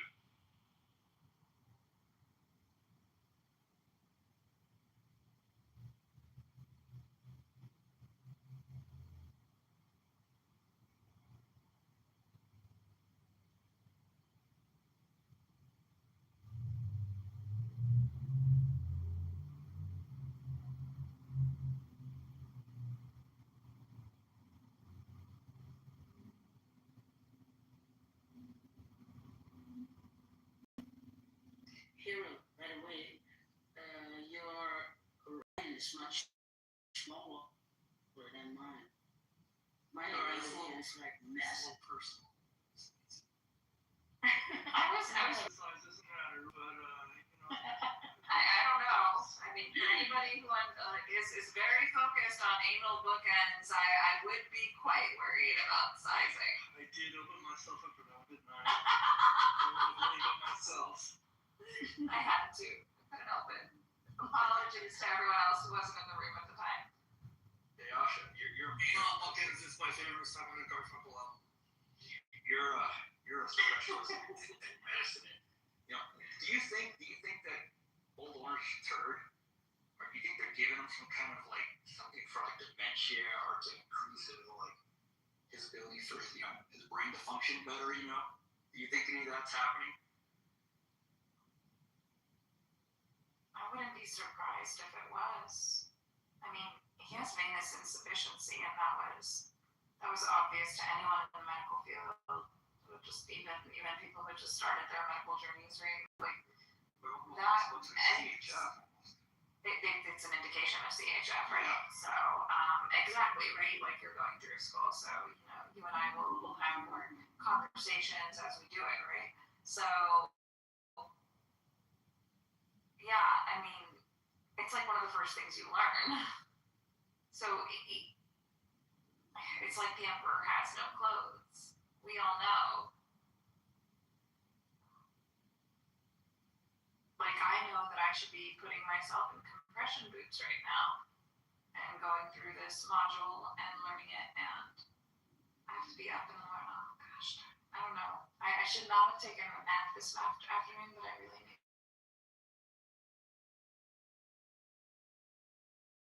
Nap this afternoon, yeah, I don't know how to say that wrong. No, because you're tired. Hi. You said it. Yes. That are all Hi, Christina. I have a new Christina person. Hello. Christina, Hi, guys. I invited you because I thought you had something to say, so maybe better to say those things. Oh, I would just in the chat saying I'm sure that he's getting whatever he needs to be keeping his eyelids open at this point. Yeah, well. Honestly, sometimes I see 80-year-olds that are in the best shape of I just sometimes I'm just shocked at some of the patients we have because they've taken care of themselves and they're aging so freaking well. Like the other day, there was like I don't want to say the other day, but like I've seen patients who are in their 70s and they are handsome, full of hair, silver fox men who are super active. Like they're not on like hormonal replacement therapy. They don't take extra testosterone or anything. They've just really taken care of themselves as like lifelong athletes. Well, I just want to say, are they gay? I don't believe this man. I don't even Not double check. way, but they. No. This, I mean, he was handsome. All right, like he was handsome. Yeah. And yeah, I mean, there are male models who are still modeling at that age too, right? Like, Yeah. I mean, we have some very handsome men. Yeah. But anyways, Very handsome. Yeah. Oh, yeah. We have so handsome. Yeah. however, I got They're very handsome. just like Crimsonite here, you see how handsome his feet is? Not yet. I haven't seen it. No, look, he's got something going on there. Yeah. Probably it's not him. I know, but that's okay. But yeah, he's cute. Yeah. John, do they have kids? The people. Okay, look, I was not in the chart long enough to be able to like verify his social tendencies or whether or not he was, into the same sex or anything. Like, I do not care to qualify any of it. I can acknowledge very handsome, very fit, very in shape man. Please respect very well. HIPAA requirements. Oh, I got you. That's fine. No names, no identifying factors, no other aspects of his, health and his history? No, nothing. No history of present illness, no reason why he was one of our patients. Nope, got nothing. Good. So this But, could have been me, right? That's what we're saying. So, I mean, technically, if anybody really wanted to think about it, sure, why not? However, all of us definitely got back and we were like, did you see that, man? That I can acknowledge. Almost feels like one of the ortho residents that I used to work with. That man was handsome. I think every girl just couldn't focus when he would show up for a consult. Every single, so what you see on Grey's Anatomy is very real. Yeah. Very, very. I'll focus on it one guy. He did not age well, though. I'm just gonna say. He did not age well. He got bald and he has a pot belly. It's sad because he was brilliant. This is great. Actually, I'm not good. Why are you asking these things, John? I did not examine that man's penis. He wants to come up and ask me about a corkscrew penis and do they have kids? Why would it matter if the We're talking about that somebody's handsome. I don't care if he has kids or not. I don't know, right? Like, what their hand is raised. I don't care to bring them up right now. No. Anyways, Christina, come on up and hang out with us. Tell us how you feel about the Trump crisis. Go ahead. Their health and raising kids. You can remain healthy and raise children. No, I mean, but you have kids, you probably not age it, but because you're stressed out because of the kids, and that kind of things. It all goes downhill. I can attest to that.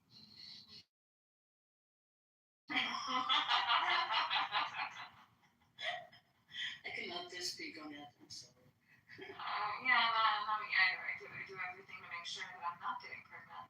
Oh yeah, I did too. What is the Trump crisis? Totally understand it, John. Totally understand it. What is the Trump crisis? Who's asking? You're a handsome guy. The cute guy.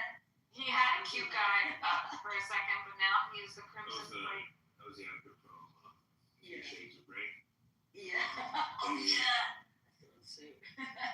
They when he did a social experiment to ask men and women to select the face and body of someone of their own sex that they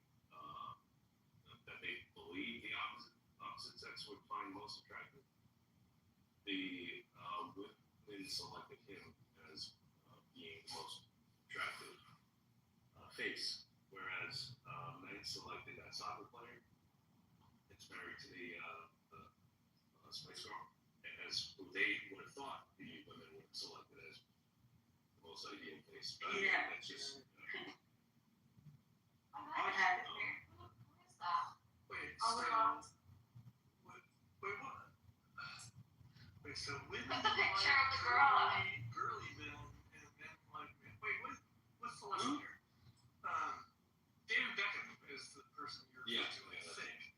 And Okay. he is a sexy man. Like, what? Do you ladies not agree? David Beckham is. Where's the divide? fine. I'm confused. He's incredibly hot. He's also incredibly short.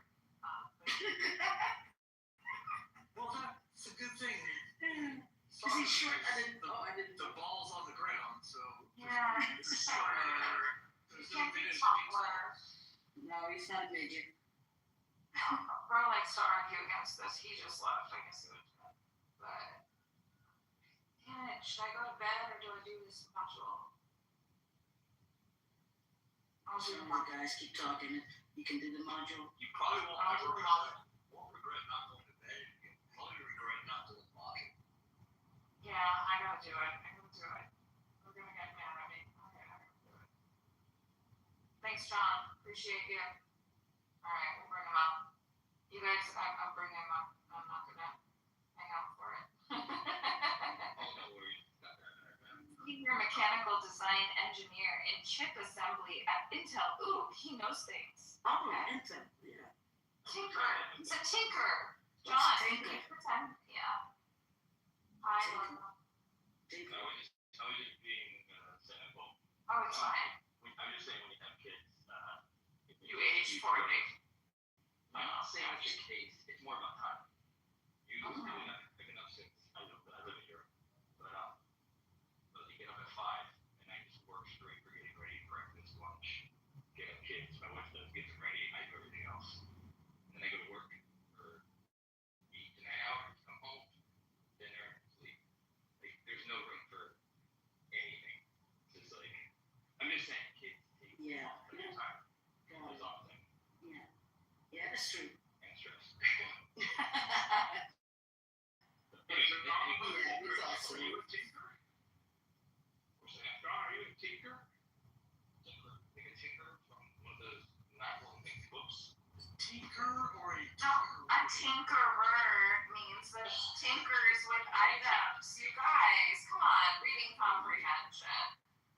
Benjamin is also a tinkerer. This is why I he's mean, there's accepted. the guy that pees in the corner, and there's the guy who does like so. The distinction Are matters. you in there? Or twin? No, When you say tinker, it's like uncle. like Tinky. tinkle. No, but there's also. Like hacker. No. It's here I was thinking tinkle, and tinkle is to pee, and a tinkler, which he's Tinkle is Disappear. Yes. I Disappear. basically. Somebody We need needs. more tinkers. We need more tinkers. This is a we lot. need more thinkers and tinkerers. I might have got that wrong, but I would still prefer tinkerers. If you mix the thing, Tinker is cool. The question is John a tailor? John, are you I've worked for Nike before. Wait, a tinker and a tailor? Tinker Tailor. And Taylor Tingle. are you a soldier? Are you a spy? That's Jesus. Just check it. Checking the boxes, that's all. No, it was just Need the profile thing. I think we're on topic.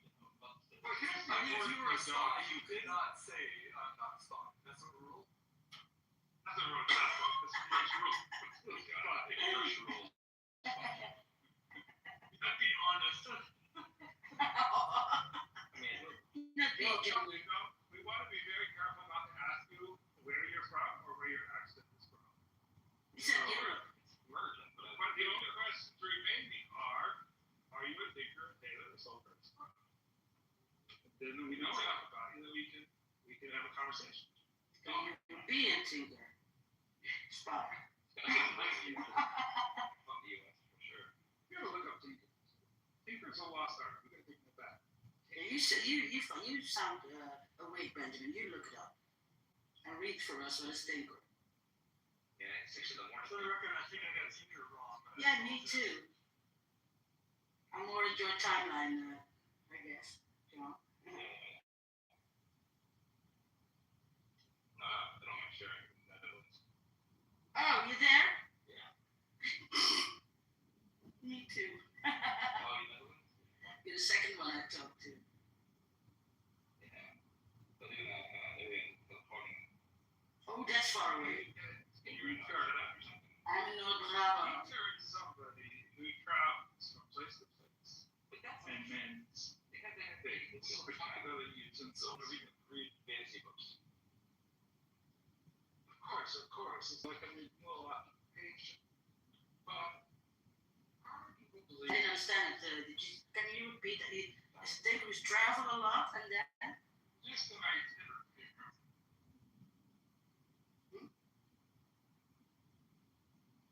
Yeah, they travel. And they come bring up. Yeah, you bring them up. I still don't understand it. I think they're kind of like gypsies. Like that. Okay. They travel place to place.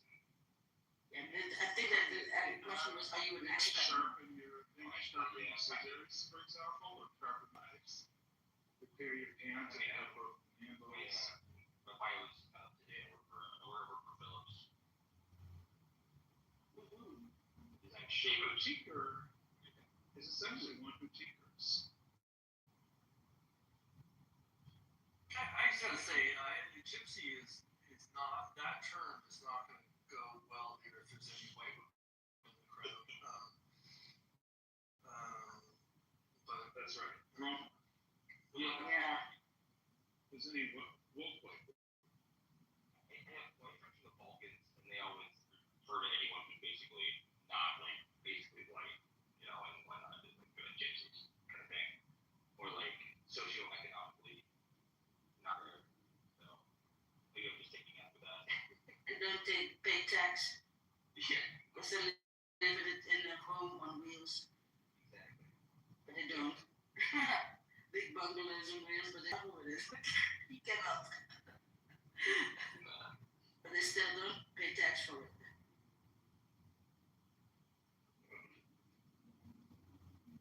I think it sucks actually pay tax if you have some knowledge on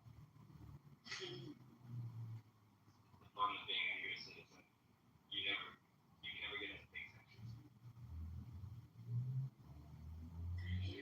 unless you live in Puerto Rico, apparently, but yeah. Yeah, but they're not technically fully citizens, but I'm not sure if they're fully citizens.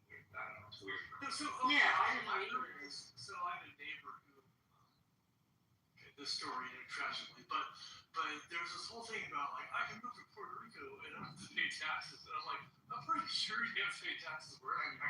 Actually, And you're over there. and there's this, but there is a special case for Puerto Rico. I don't know. Yeah, there is. Yes, you're correct. I'm Puerto Rican, and I looked into it to go back because I own property there. So yes, there is I forget the form that you do, but there's a way that you do it. And you basically don't have to pay taxes, federal taxes, but you do pay state taxes there, which are probably crazy. That's so weird. It's backwards when you're a citizen. I used to live in Oregon. I left. I don't pay Oregon taxes, but I'm also for federal taxes. So it's backwards. To get you one way or the other. Well, I didn't know that if you live in Puerto Rico that you don't pay federal tax. Natives don't. Like if you're from there, Oh. but they did something. I don't know what it was for. It was originally to try and make Puerto Rico more desirable for people to go to again. You know, because a lot of people were moving out. You know, I remember the last 2 years or Yeah. like an exodus of like 3 million people or something like that. Like 40% of the country is left to Florida.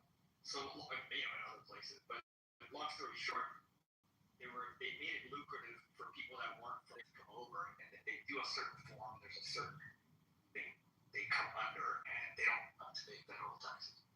Oh. But then they get charged some state taxes, but depending on how much you had, you know, and you put it in banks and stuff, and like property bought, you could take waves and Yeah, I have a collaborator who is from Puerto Rico, like born there. Here. And then she was living in New York for a while, and then she went back, I think like 3 or 4 years ago now, and she's been living there since. And she bought a place, but yeah, she said it's pretty fucked up. Puerto Rico, yeah, I was born there and I was raised there, so like probably about 15 or 16. It's a crap hole now. I won't go back. Yeah, she said she was really struggling when there was some sort of storm or something, you know, down. Maria. And she couldn't get any building supplies. Like No. she had damage and she Everything couldn't in Puerto Rico fix it out. is 2 weeks. Everything in Puerto Rico. I lived there for 6 months in 2015.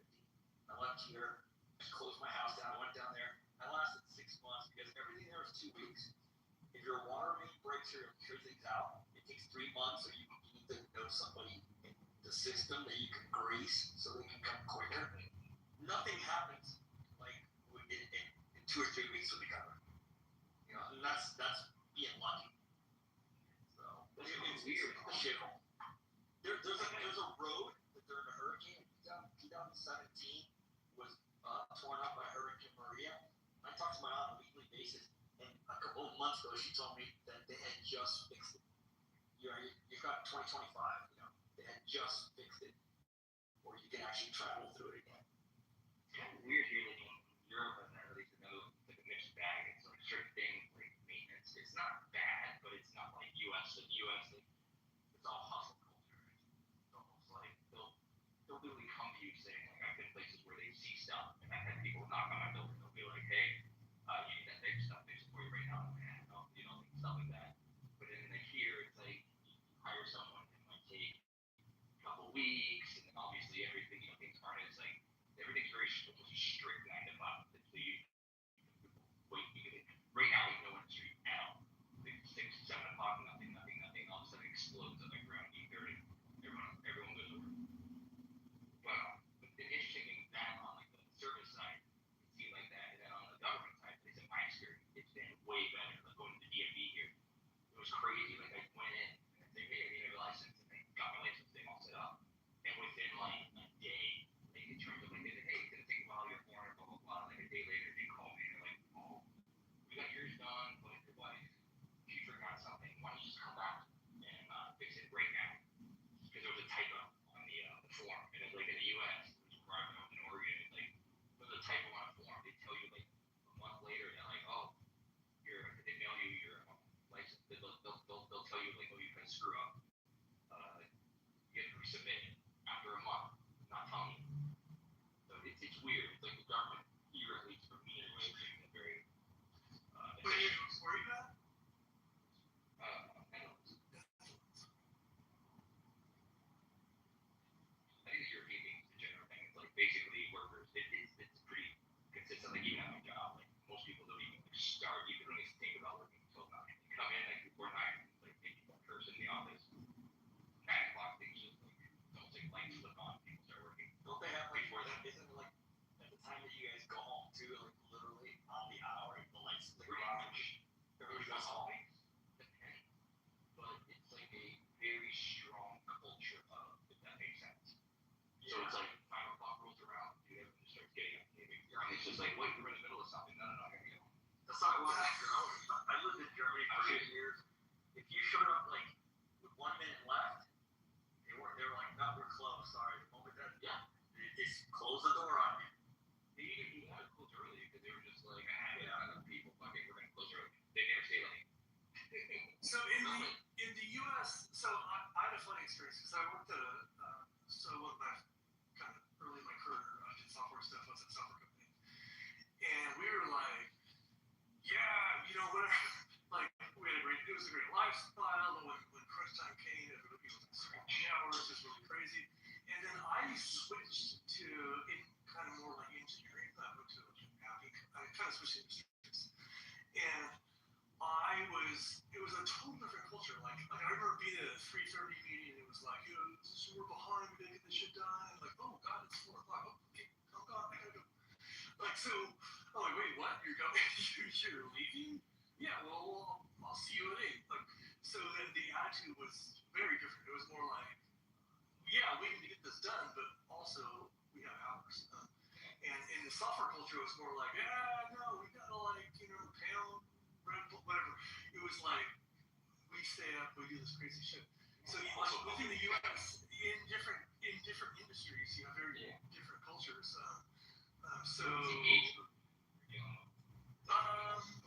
Well, actually, both those were similar age groups. There were older dudes, there were younger dudes, there were Indians, there were Americans, there were women, there were men. So it wasn't the demographics. I mean, it was a smaller. The engineering company was a much smaller company, but it was. I thought that it was interesting because I'm like, oh, this is more of like a industry. Like we weren't union or anything, but within engineering there is that culture of unions and stuff. So I kind of felt like we were tied into that like hourly workday thing, and it was just a bit of the culture. So it's like, yeah, we all agree we got to get shit done, but we'll have to reconvene in the morning. Which I kind of liked in a way. It's like clear boundaries. Good on you guys. Let's do this. Yeah, that's kind of nice. Yeah, it is. You gotta be like, hey, I got a life outside of work, man. It was nice, and it's also something that I've never like. Part of me, my mentality is still that older thing. It's like, well, I'm not done. I'm gonna go home and log in and do this shit. And I'm like, I gotta keep reminding myself in a way, like, you know what? Like you get in, you work, and you're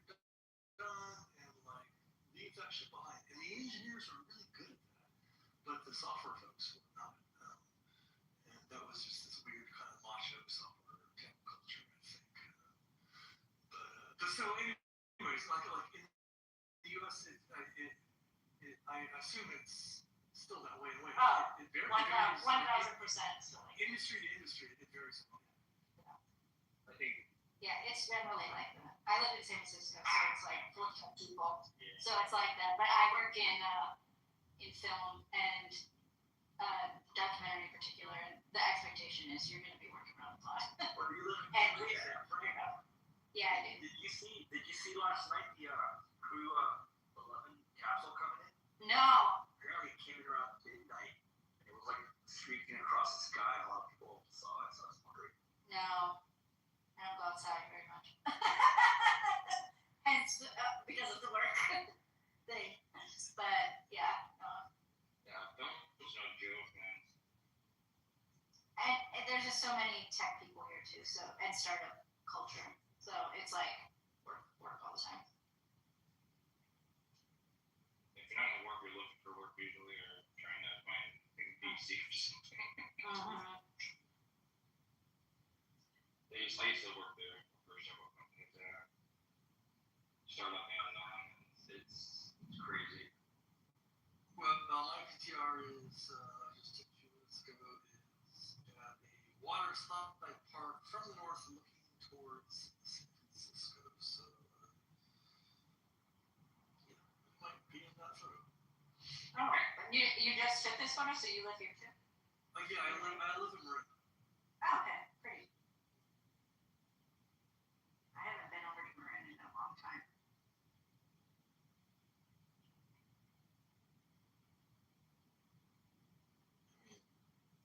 It's nice here. Yeah, it is. I mean, I have a car, so I could. But Cars? no, like people here, people who live in the city here don't have cars. Like some do. Some people don't. Yeah, that always kind of struck me because San Francisco is not that much of a cosmopolitan town. It's kind of a small town actually. Yeah, it actually is. But I do know, I came across a few people who were like, oh, I just bought an apartment and I work over here. That's my thing. And I was like, I grew up in California, so cars were always like just part of my identity. So I get it if you're in Manhattan or something, but like really, like San Francisco. Well, you can get around here without a car pretty easily. No, you totally can. I'm not there. They won't. But for me, it was a very like foreign concept. Like, Yeah. But don't you want to go like Santa Cruz Mountains or up to Marin or out to like what do you do? You're like, I get a car or whatever. And I'm like, to me that was like, why do you hate America? Like, what? Honestly, I wouldn't. I only have a car because my parents are like, and I'm an adult, so I can say no. But they're like, how could you live without a car? What if something happens? And I'm like, I never drive the goddamn thing. I literally haven't driven it in like a month. It's sitting there. I'm like, fuck, dude. I don't want to drive. Wow. That's so lucky. Yeah, no, that's one of the things I love about living. Where are you located? Can I ask? I know you don't have to answer. Yeah, no, I'm in San Francisco and I'm like in the middle of the city. So the city's always. I'm sorry. First of all, I should have offended the asked that question. That was really aggressive. I know. I didn't qualify it. I didn't say you don't have to answer, Hiro. I'm sorry. It doesn't matter. Please don't try to pronounce my name in a culturally appropriate fashion. I have already culturally appropriate the name for myself. I'm a white male. I don't mean it in. Sorry. You can't continue. This is unfortunate. I'm offended for everybody. I'm offended. Is here now and may come here in the future. I know. The burden of the entire world is on your shoulders. I understand. It really is. And if I start crying, you all need to be silent. Okay. Thank you. Thank you for enlightening me, And I'm on the edge. teaching me. Okay. But I'm so sorry now, Christina. I'm asking you for a third time because you answered, which I would assume like a lot of people who are in New York definitely don't need a car. But Where did you say? I live in San Francisco. Ah, San Francisco. Oh, really? No car necessary? There's so many hills. Yeah, the hills, but the city's only 7 miles by 7 miles, and I live in like the literal middle, and so everything that I need is like within walking distance from me. My doctor, my dentist, my grocery store, everything.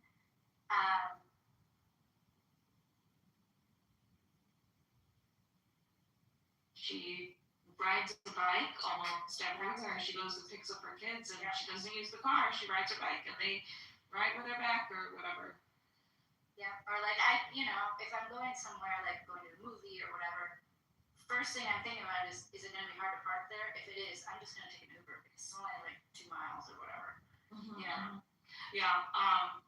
One of my closest friends, I was speaking about her earlier. She's an Olympian, and she was born and raised in San Francisco. She's actually a 3-time Olympian, but that's the friend who was going to go to Rio, and the family invited me, and Zika was an outbreak at that time, so we were speaking about that earlier today. Anyways, going to San Francisco the first time, I didn't realize how hilly those roads were, and I was like, oh well, this is great racing and training, and the park is lovely. I forget the name of it. I've raced there. Golden Gate Park. The Golden Gate Park. Because they held cross country nationals there, so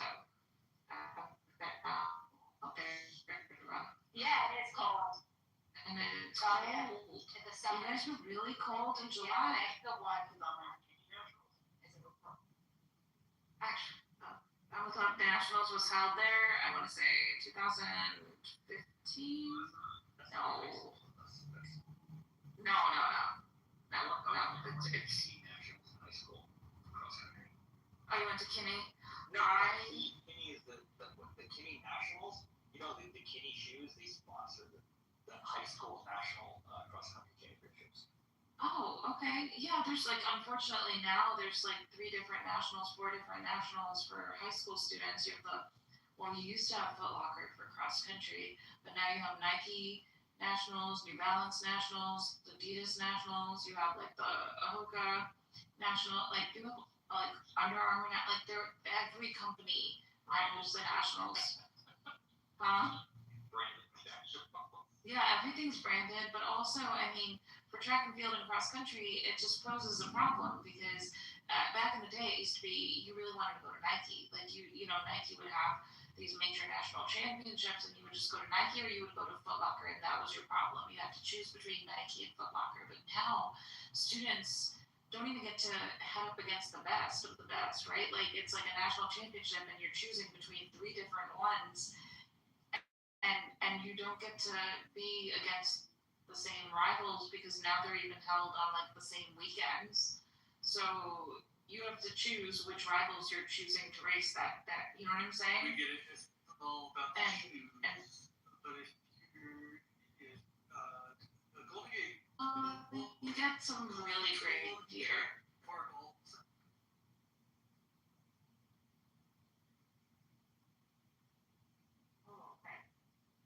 Sport running. I've heard that one before. Oh, disc golf. Oh, Portland's. Mm-hmm. Yeah, Portland's super into it. For sure. Whatever. Outdoor sports. They're like that. They good. Is that here in Oregon and Portland? Just really big on this list. Okay. Yeah, not anymore, but it was interesting. Portland held 2016 Indoor World Championships. I was there for that one. I worked medical team there. Wait, indoor cross country? Indoor track and field. So Shani won the 3K. No, she bronzed in the 3K that year. So Centro was our 1500 meter gold medalist for the Olympics in 2016, and for indoors he won both the mile and the 3K, I think, that year. So all of us were out and about in Portland. Being out and about in Portland isn't grand, but since Centro decided he had a gold medal, we all went out. It was fun. I couldn't believe I had fun like that outside of New York City. It was fun. It was really fun. No or cross country? That was kind of. No, cross country is outdoors. Cross country is always outdoors. Cross country is literally the definition of nothing but mud and dirtiness and hills and hay bales. And the best fun you could ever have in your life racing. I was going to say, Portland, all those names you mentioned, they all have headquarters in Portland. Like Hoka, Adidas, Nike. Yeah. I used to work at Nike. You know, they have their main. Oh, you said that earlier. Yeah, the Nike headquarters and the entire campus is out there, and the trails and like the wood chip trails, and I mean between University of Oregon and going there for track mecca stuff, you know, Olympic trials and stuff, and then getting out to the Nike. Like I encourage everyone, get out there, get out to the Michael Johnson track, because that track is in the middle of the woods and it's the coolest thing to run at ever. Yeah, it's a really cool. Yeah, they have all the trail that goes all around it. But if you want to just trail around the entire campus, it's like at lunch, it's like, oh, we're gonna go even to like freaking world class gyms. Like they have a big pool and all that crap. It's just like for a break. It was not fun when there was a ex-pro semi-pro. Oh, I'm sure. And D1 players from University of Oregon who get a job there after graduation, yeah. You go to play and they'd be like, they would assess you, and if you didn't meet their skills, which I did not, they'd be like, well, you can play those games, you can't play it. I did. Seriously, fucking sucks. High school all over again, yeah. Athletes are obnoxious like Those that. are lame. They're like, yeah. Exactly. Well, they put their levels so much. Like they were fast, they were stupid shape, they were my job working on shin guards and shoe stuff. Anyways, it was fun. Anyways, JCC just put a link in there about the San Francisco road cycling. Christina, shops or consignments.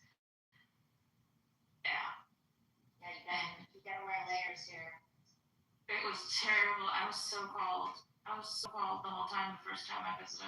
And it is like a deep cold here too. James, I was super into road biking back in that era, and actually that was when I was at that soccer company, and some of us went. That race is a leg breaker, man. That leg. We watched, yeah. Wait, did you No, race no, it? I trained with some of the guys that came down from Canada, and they participated in it. But I never went to that race because it was a UCI event. I was a Category 1 amateur, but not. What cat did they need to be You had to be in UCI our pro. race? I was not a UCI pro. But it was cool to have to see like pro cycling in San Francisco. Yeah. It was kind of exciting. And then we had the Tour de California that was a thing for, I don't know if that's Tour of California. Tour of California still goes on, I think. Yeah. It does.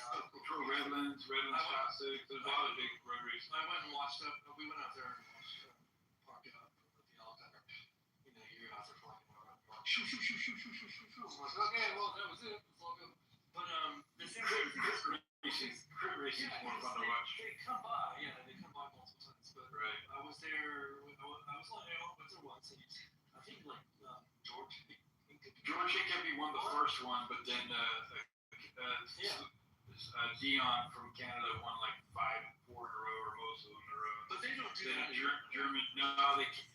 See, cycling's a bitch, right? So it's great, it attracts people for a little bit, but then the money isn't always there, so they lose its interest. So it's hard to keep it going all the time. Some of the rides I go on, just like regional rides, and I just think like, holy shit, like there needs to be like a tour that goes through these roads, because like in the Marin Highlands and stuff, Side A. Marin has a lot of good road races. Yeah. Oh, it's freaking gorgeous, and like I often think like the world should see this, and they're like, no, they shouldn't. No, it sucks here. Yeah, gravel racing. Gravel racing is the next big thing. Gravel. That was cute. I meant to say that. Oh, thanks. He's laying on my legs right now. Adorable. Okay.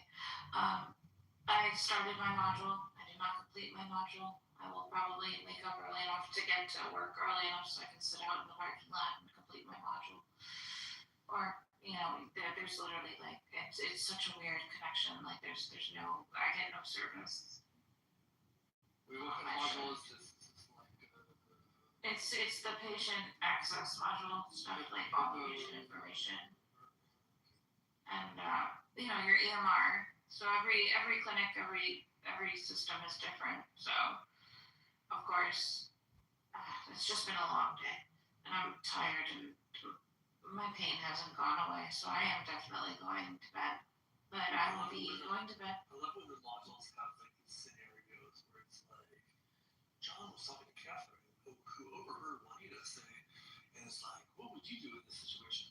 And like, I don't know, I think you should report her to HR, or I think you should just take notes and not do anything. You're like, let's do just do the dumbest, safest thing. And then they're like, you're wrong, you should have done this other thing. Fuck. I mean, they're frustrating, but it's to create familiarity with the EMR system as it is, so that you can, log patients properly.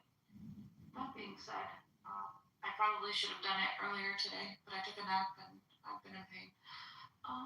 Yeah, so I'm gonna take a nap. I mean, I'm not gonna take a nap. If anybody's still awake in here in 4 hours, feel free to yell at me to wake up. But we still have to keep the room open all the time. Benjamin, are you waking up, going to bed? What are you? I saw a little unmuted. I was just curious. That's all. And no big deal. We have new people here. Miss Nancy's probably sleeping and don't know where Elliot is, but Hero can keep them occupied, right, Hero? I wish you would stop trying to pronounce that correctly, but yes. Wait, am I not how do I pronounce it? Just Hero. How should I? Just in the lightest way possible, that's all that matters. Hero, okay. No, I appreciate it, but it's just not. I have already culturally appropriated the name. I've already sinned on your behalf, so you don't have to try to make it right. But I appreciate the effort. I just like it sometimes. That's all. That's okay. I'm not offended by it. I think it's fun. I know. I don't think a lot of us are offended very easily. Funner. Yeah, I said that on purpose. It's funner. That I thought was awesome. Okay. Good night, friends. Sorry, Michaela, I need to go to bed, but I hope you're having a nice day. Okay. Good evening.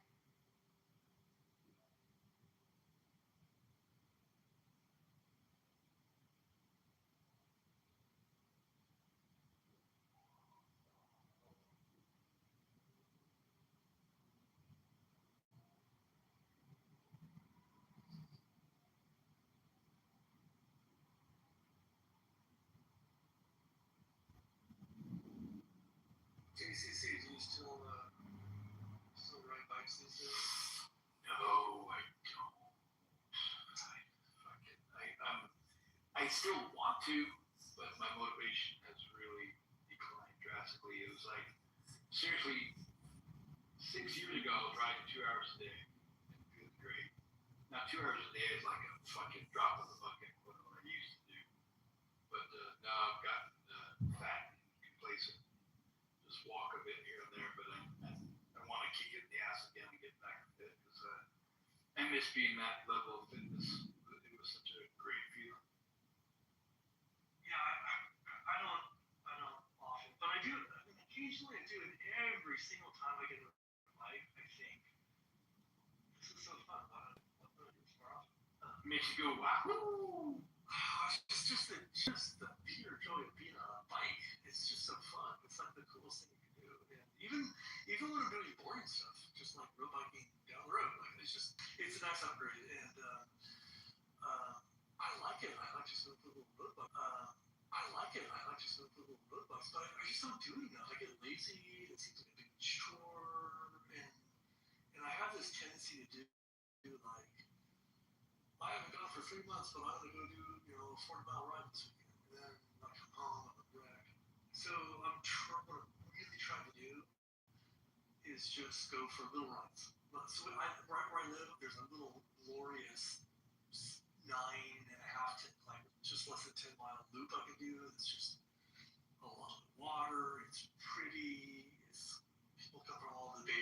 this ride. And Traffic is minimal. Yeah, I should just do Yeah. this. I should do this 3 or 4 times a week and forget about the big rides. And that would be way better for me.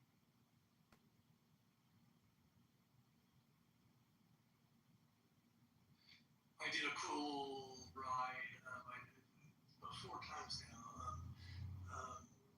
Kind of a Serpent Bay ride where the Richmond Bay, the Richmond Bridge was open for cycling. They opened just a few years ago with the cycling lane, and you can go across that bridge.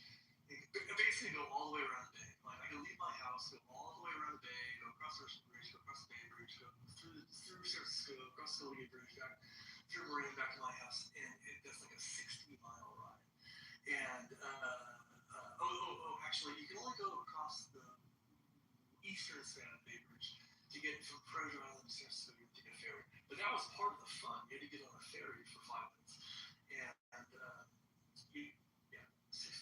I did. I should have finished it like that, but that sounds jealous. The entire ride is like a beautiful view of the bay, and it's just great. So I did that a few times, but there were a lot of complaints about the bike lane being open on the Richmond Bridge, so they closed it now. It's only open on the weekends because motorists, their commutes, but they have a legit complaint, I guess.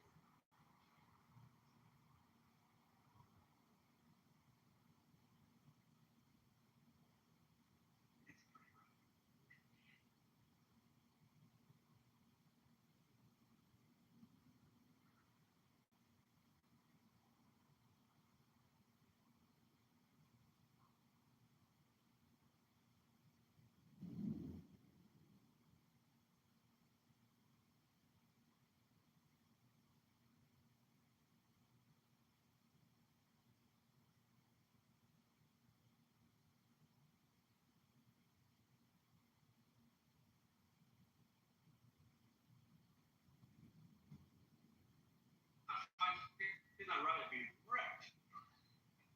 Like I would long recovery time. I'd be told people Yeah, you got to build up to get your. I guess.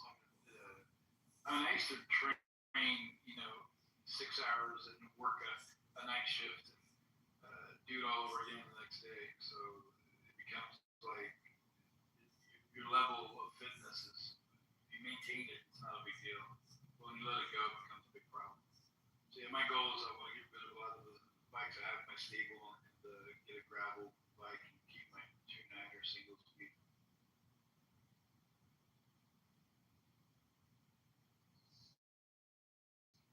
I do feel like with biking, when I get on a bike, like I could be not on a bike for a couple months, like if I'm on a cash, but really, once I start riding it, I feel like I can get back to my not my peak, but my kind of status. Yeah, muscle memory. It comes back. Yeah, like pretty like with biking, I can do that more than any other thing.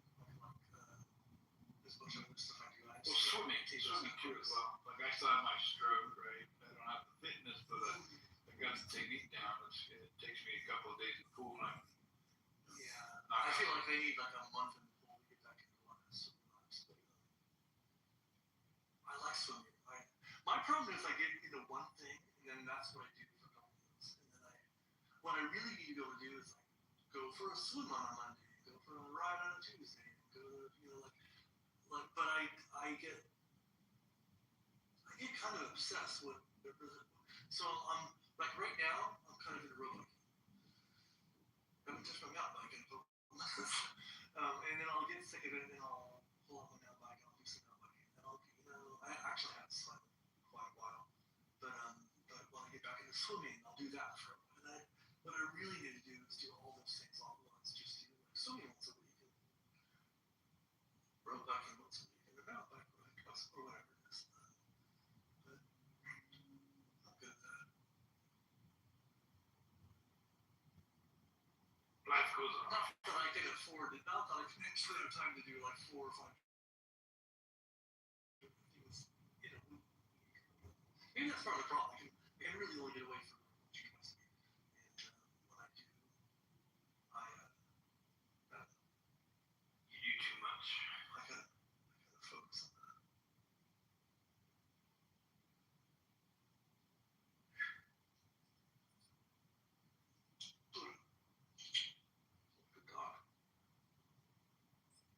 Still walking your dog? You have hours now. Actually, the previous walk, I wasn't walking the dogs. I was just walking. I came home and I'm like, why am I not? My wife's not called tonight, so like, I already made dinner. And like either like watch a TV show or something, or I can just go for another walk, bring the dogs in. So I'm in this great little spot where like I'm sitting on the water, sitting on the dock of the bay. No dock, just I'm sitting on the edge of the land looking at the bay, and I can see. Where am I looking at? It was in San Francisco. I'm looking at Sutro Tower. I'm looking from the north across the bay to San Francisco. It's a beautiful night. It's dazzling out. I can see Sausalito and straight ahead and off to the left I see the seafront. I can see Sutro Tower. I can see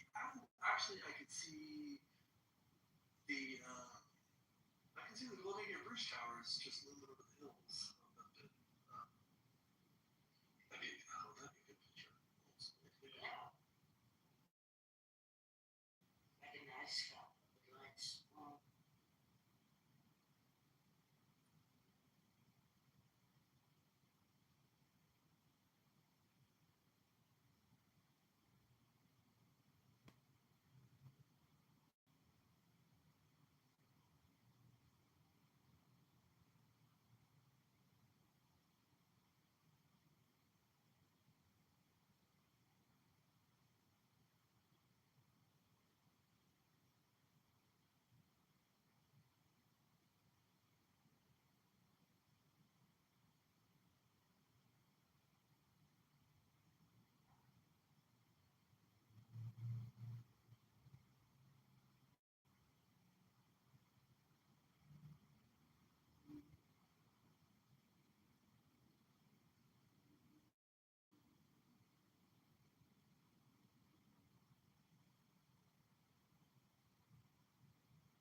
Alright, PTR for a little photo. If you're clever enough, that's accurate enough to call it a drone strike.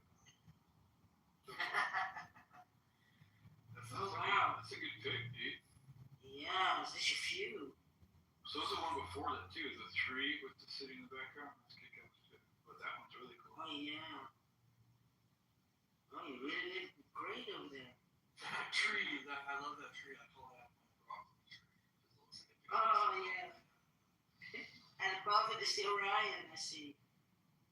You can see Orion upside down. Wait, what? Yeah, wait, what? Yeah, indeed. Let me see. What's upside down? The Orion looks a little bit. Let me see. Oh, above the tree. Wait, compared to me, yeah. My broccoli shot? Where's the broccoli one? Broccoli shot. Broccoli shot. Yeah, yeah. Well, Thor was here for just a second. I tried to get her up here. Who? The fellow mod squatter. Who is that? Cora. Cora is eminently reasonable. Is it a human? I got a picture of Kara. She's a good person. Kara Orange? Mexican eagle. Oh. I got that one wrong. Squirrel. Wait, does the eagle have the squirrel? No. Although in these series of photos I have where I walk my Phoenix on the trails, I witnessed a red hawk dive bomb and fly out with a squirrel in its talons. But now this picture of the squirrel, he was right. I was doing something, and it was like looking at me. I'm like, "Hey, what up, dude?" He didn't run away. He ran away. No, he let me take pictures of him. He was sitting right there in the tree. He's fucking just chilling. Yeah, the squirrels are fuck with my dog. They come down on the ground level. They run to the tree. They'll go up all the way, and then they go around the tree. My dog chases around the tree. It's funny. It is. yeah, where is that out?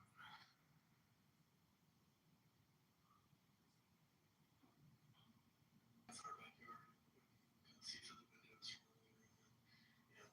And just this morning, like my dogs were looking at me, and there was a squirrel, like, bleep, bleep, bleep, bleep, bleep, like on the fence, like literally right. I'm like, do you guys see that? And every time I was trying to get the dogs to look at this, and they were looking at me. They're like, no, no, behind you. So you know how dogs like don't really, well, some, I guess, some dogs. I know what you mean. My dogs don't, like, no, behind you. And I'm pointing, and they were just like, every time I pointed, they were just looking at me like, what is it? What? And I'm like, no, behind. Are you not seeing this? Turn around! Like, you really want to, I know you want to see the squirrel. Like, you would get very excited, but he did. We don't have a lot of squirrels around us, actually. We have a lot of birds of prey. We have owls, and we have This way down hawks and squirrels. stuff. So yeah, there's not a lot of squirrels, actually. But there are a couple, and they're discreet. That's why they're still around. But our, one of my dogs.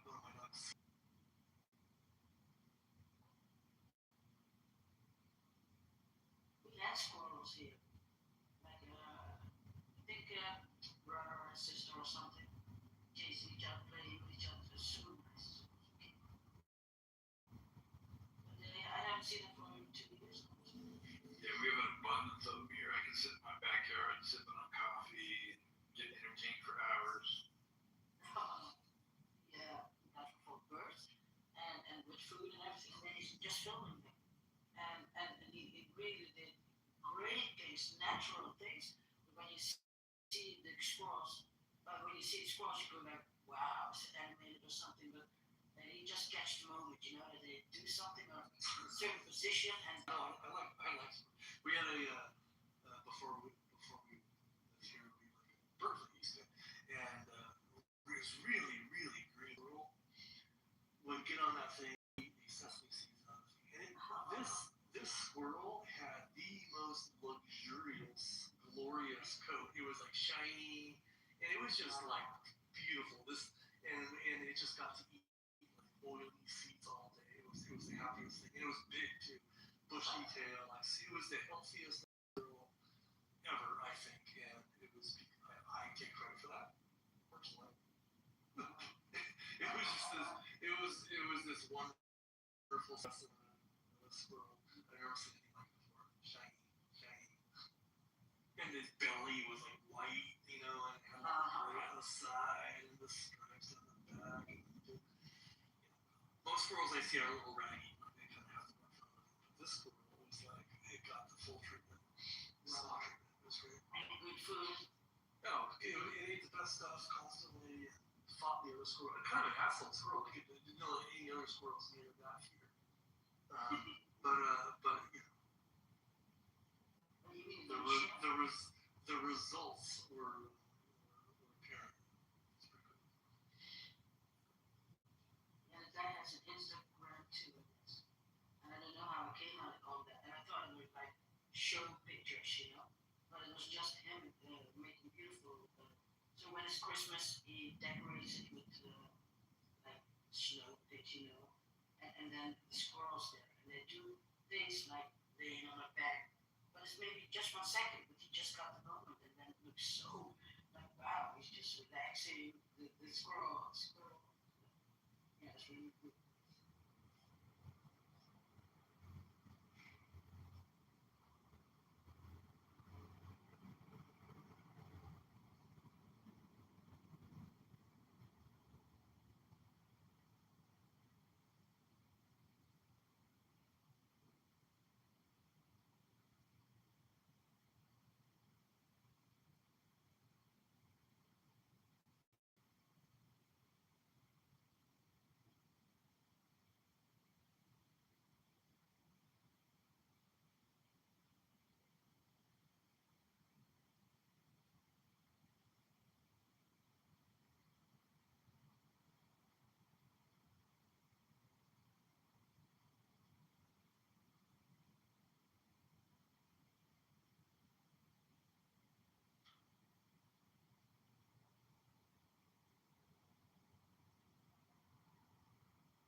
Bye.